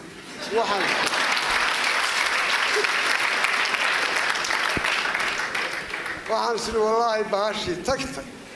oo soomaali ka tagtay kow waxaa igu soo celiyey nin la yidhaahdo cabdiwaaxid cali gamadiid ma aqaan inaad taqaanaa baa igu soo celiyey aan wallaahi bahashii weli way noosha كل وحلا والله اسكسر ضبا كعيا أبوهم كبر كذا تكون بتشرو جيس اللي أنا كبر بتشرو يسوى هذا كم هذا دبلتنا وحصاب هذا ما سأنو بحي جبتهاي شو به ما دام كل ذي أبوانها وحن سكودي برهد السيقو صنوع عم بصينه وهذا وح كتير عنو سوق فان وهذا درج شفر بدن بس المرة صار يرجع إن شاء الله أنا واحد كهذا بساوي يعني نمكن كهذا هذا يا كيسي يمكن الإيران نوها نيجي وحين العكو يا جرشوا منك عقبياga oo hinta gobay adiguna xishood giriyaana baahidi ilaa gooraan dhaweyn waxba ay u gaxsana intaan u galin naxwaha guyaal hore soomnigii gunaanaday maansadii garo oo magaceeda ha warhoy googa abwaan ka gudub waa laga baqay marka taa waa laga cabsooday iska la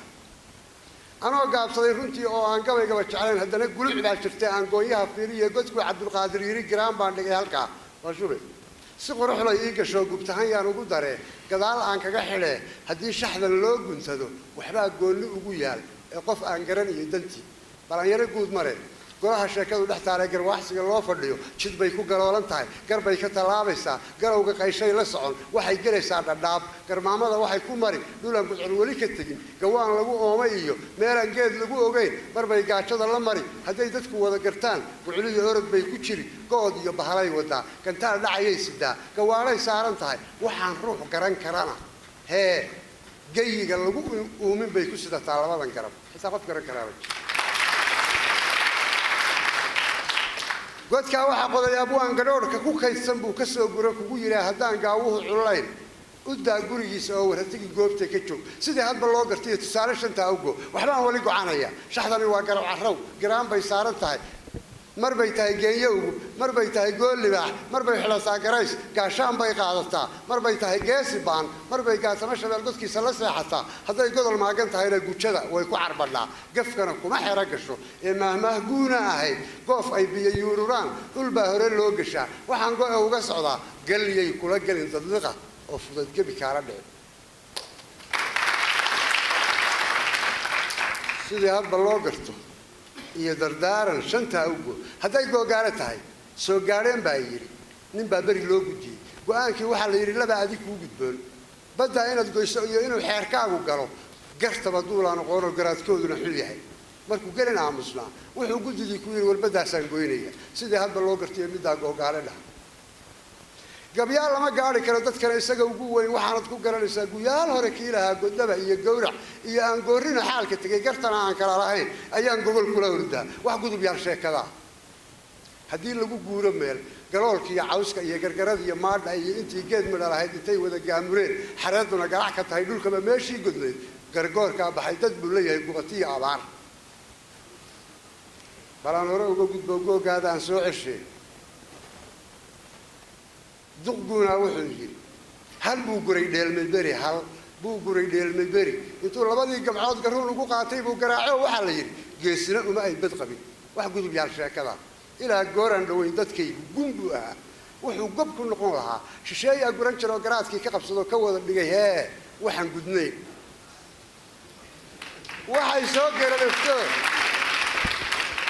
waxay soo garaleefto talaabada gubixsataba ilaah baa guul baxshay markuu laga guuray oo geyigii waa kaana yiri kuwii aan gacal moodnay oo garqaadka u dhiibanaan aqoon gobonnimada oo wuxuu xaalkoodu galay kudkana subaxdii ka guur qanjaro galabtii u guro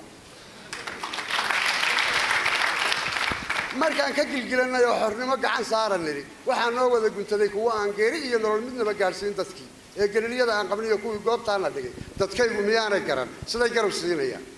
googaada aan soo ceshay duqguna wuxuu yiri nin baa geel raacay bari hashi soo godlaba guju kala daali jiray gabyaaba wuxuu ku yiri hashi godlataba calaw hadaad feer ula gashaan intay goloflegadka iyo jilbaha kugu gowlisay runtii ka gubanaysa wax gudub yaar sheekada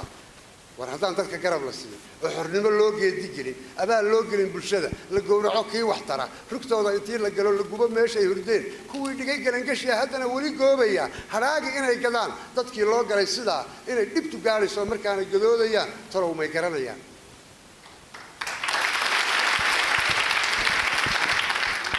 intaan u galin mid kale mahmaah guuna ahayd nin godob weyn laga galo ku gaamuray ciil in badan geesigii malabsiga bartay markay isa soo galaan dhex taallaa geeri xun wax gudub yaal sheekada wixii gudub yaal middaa inaad garateen u daabi googaada aan soo cesho duqguna wuxuu yidhi sheekada inaan idinka sheegayo way qurux badnayd waa sheeko dhacday oo runa oo xaqiiqa aan ahayn sheeko la iska sameeyey duqguna wuxuu yidhi ninbaa garyaqaan ahaa wuxuu geli jiray dhankaa garaydh buu faray dhambaal wuxuu gaadhsii ku yidhi galbeedkaa boqor fadhiyey fariintii gaadhayo guddoonyo waxaa ku qoran nin yahow gabadhaan dhalaan arooska u geynaya isoo gaadho imow intuu taashkii gashaday nin geela u raaci jiray ayuu yidhi gacaliyow sadcaal dheer bayna galay badh geela inooga soco awrkiigana goray ahaa gaadiidkana ugu wacnaa gasiinka inoogu qaad carraaba u soo guntaday geyigu waa kala fogaa dadkuna waa kala goonaa waxay gabadhiciyo waa guuraha jidka soo hayaan iyadoo sahaydii goodoo harraad ay gabax yihiin wakhtina uu gaaban yahay ayay galabtaa heleen galberi laga dhaansan jiray oo intay gaabteen biyuhu qofkii gale ee ku dhaca gadaal uga noqon kareen waxay ku guddoonsadeen midkoodba inuu mar galo si uu u gurmado ka kale garaadku ninkuu waday guyaalka mas-uul ahaa waxay isku gada yihiin ilay gabankuu dhalaye galoo kacab buu ku yidhi niyadu waa guuldarre intuu gunta hoose jiray ayuu wuxuu galay shir weyn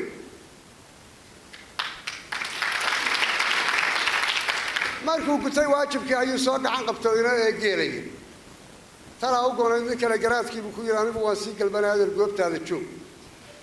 galiilyaa qabatay oo wuxuu yidhi gacaliyow inaan axdi kula galaan gunaanaday dhaar alle waxa aad gocanayso sheeg godkana aniga iga saar wuxuu yidhi hoo go-aan haddaad axdi igula geli markaan hadda kugu gudmado dharkaaga inaan gashado markaan guryihii tagnana anigu boqor gaananahay gabadhii lagu siinayana ku guursado anigu saa godkaan kaa saaraya haddii kale waan galbana ganuuntaadaa dhex jiif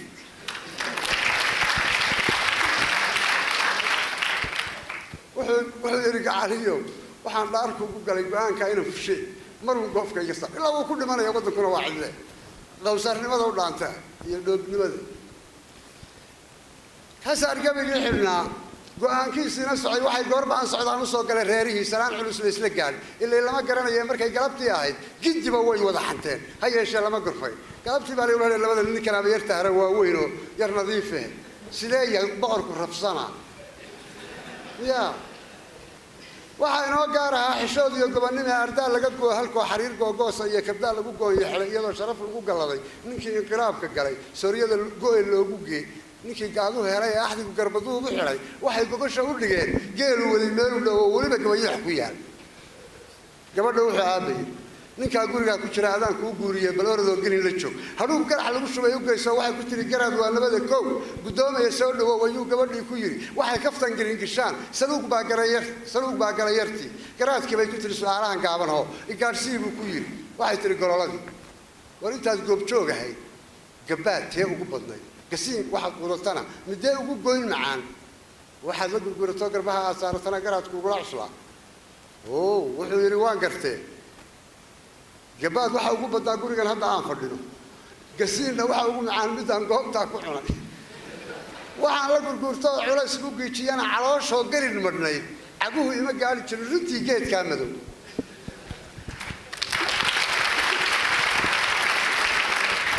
waxay tiri geesigow aan gaadhay xaafaddii mursida goobtaa u daa iyada garyaqaanka dhalay ayay gabadhii u tiri waxay tihi gacaliyow ninkii aad igu tiri la guul wiqii gobonnimo ma arag wuxuu garyaqaanku yidhi maxaad gabadhyahay og tahay igaarsii waxaa ku helay waxay tihi gacaliyow ninkani gocor buu ahaa waxaanad ku garanaysaa su-aalahan gaaban baan gadaanka u saarayoo wuxuu ku garbalay sidaa wuxuu yidhi gabadhayay bal orod gurigeenna joog nabalha ku noqonayn kaari ku dhacda ya bal orod gurigeenna joog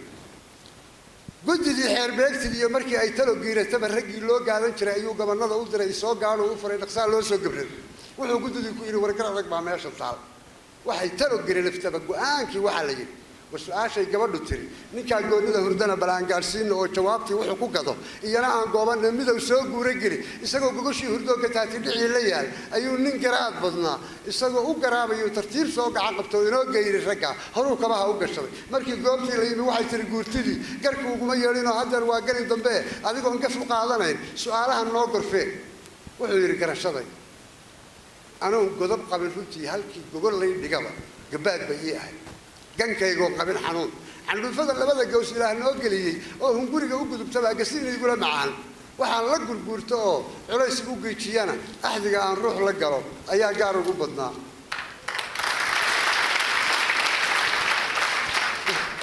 waxay tiri guurtidii guddoonnaya orod abwan ku noqo gubashii hurdada talaa laba dhagax gashay oo runtii geed fuushay oo ilaa garac waagu yidhi gigtaa la isku hayay oo gunaanada sheekadii ee maxay garacastii faleen maxay ku guddoomiyeen siday guusha u heleen ninkii arrimaha gambiyey siday uga soo gureen gunaadkii uurka yiil siduu go'e uga warramay gafkuu boqorkii ku falay war su-aashani waa gidaar waxay gogosha u dhex taal intii gabay tirsa oo garaadkooduna fog yahay iyana googaale dhah bal aan hore uga gudbee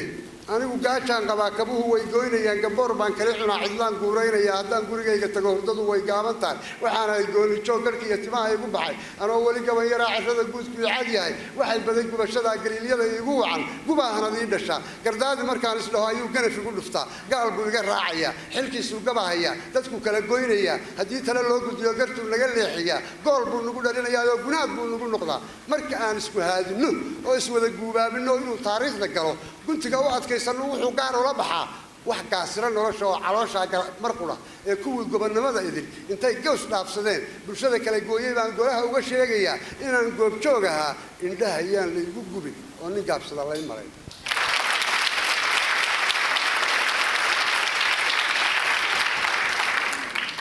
intaanan u gelin mid kale mahmaha guuna ahayd cabdow bishu tirada guud hadday 3 gaadho oo arradu ay garalac tahay ninkii guureynaya haddar gogashuu ka kacay gadaal ugu noqon jiray miyay gaadhsiinaysaa wixii gudub yaal midda inaad garateen u daa maxaan si karba beerayo anigu goobjoog ahaa wixii garab yoomay dhaca ama aad noo geysateen maxaan idin garanayaa haddar guushaad wadaan wuxuu gundhigeedu yahay abwaankii garasho dheer wuxuun baa laga guntaa hadraa waa gabay ku yidhi jannada geli waayayo god naareed waan ka baqay goodiga u dhexeeya baan intaa gaafmeeraya adduunna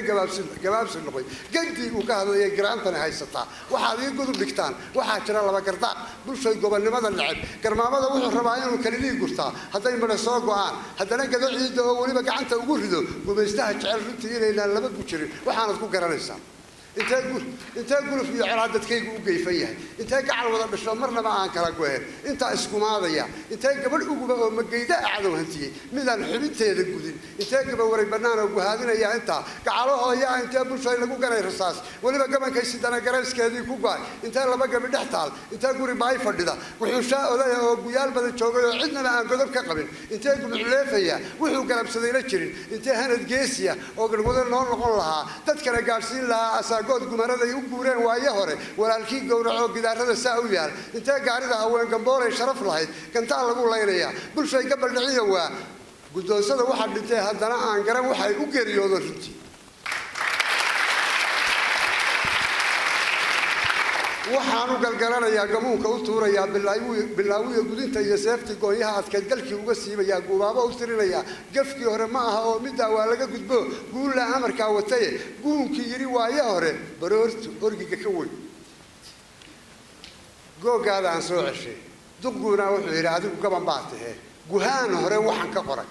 haddii gudcir naara roob gudguda roob soo curto garnama aan loo baxayn fiintaa geedaha gurtaa ilmada gabxaliya cidaa waxay uga goohaysaa ma aha kan garaacaye ka aan soo gaadhin oo gariirkiisuna fog yahay ayay foodhida u gali wixii gudub yaal middaa inaad garateen u daa googaada aan soo ceshay dubguuna wuxuu yidhi intii gaarida haween nin ragi gooba iyagu isagoo aan gacan ku hayn goombaar wiilkay dhashaa guunyada soo celinaya ama gurmad raacaya wixii gudub yaal middaana inaad garateen u daa banaan hore uga gudbee hasheenay gorayahay galoofta maxay ka bixi candhada ay gijisaa maxay dhali goor qabow maxaa loo soo gudlaa gaawaha loo soo coshaa maxaa garax laga lisaa maxaa gocay lagu shubaa gurboodku maxay dhammaan maxay gaajadu hadhaa ibaha waxa goostay bahal guudaan iyo dhugato iyo kud iyo gomad baa ku dhacay dhuug baa ganayoo cabdow cadhana golos bay la tahay intaasoo wada gurxaan ayaa gariyaad ka helay waxayna geed la hadhsataa cabdow bixingeeyadii guyaal hore joogtay oo maahmaahda u gaarahay geyiga laga wada yaqaan iyo ragoo gaale dhah malaha ila gudubtayoo inaan soo gaabiyay gubtahanyo u baahatee balaangibisha u xidhee shubow gunud maansadaa ii gaadhsii khubradii geedkii suugaanta ee gardaadkiisa iyo qalbiga murtida loo geliyay oo hantida gaarkaa u helay hadraawi hortaba u geed ninkii aan gabashada oqoon marnaba aan gaabsan jirin dadkana u garaabi jiray yamyamna gaadhiga u saar abwaankii garay ahaa marhun gacanta uga dhig halka uu ku guddoomayuu la joogaa gaariyana siciid gogasha ugu gee tukaalaa garanaya marnaba yay gees ka marin guhaansan gubaaho halkii guluuc yeelataba siyaasad u gelinaye isagaa gaadhsiinaya guuguulahan ugu yar dhiib war markuu gabay tirinayaba shinnida gurta malabka iyo garbacasow soongurka iyo waraabaha godadka gala isagaa la garqaybsadee ugee cali mooge oo waxay guri wada hurdaan afguriye ee ula galo ibraahim gadhlana u yeedh oo u dhiib maansada giraan haddii bahalina galoo bulshadu kala googodoo gafana dhiiggeenna cuno xajari kama gaabsadee halkuu joogo ugu gee inuu gelayaan hubaa markay yare gaaguftee ha fuulee geenyadaa balgaadhsii maxamed cali mar buu gafay baa layidhi la sheeggabi inuu ka dhacay ha yeeshee godollo hore gabyaa culus buu ahaa haddana wuu gaabsadee dhoodaan gaadhsii shacda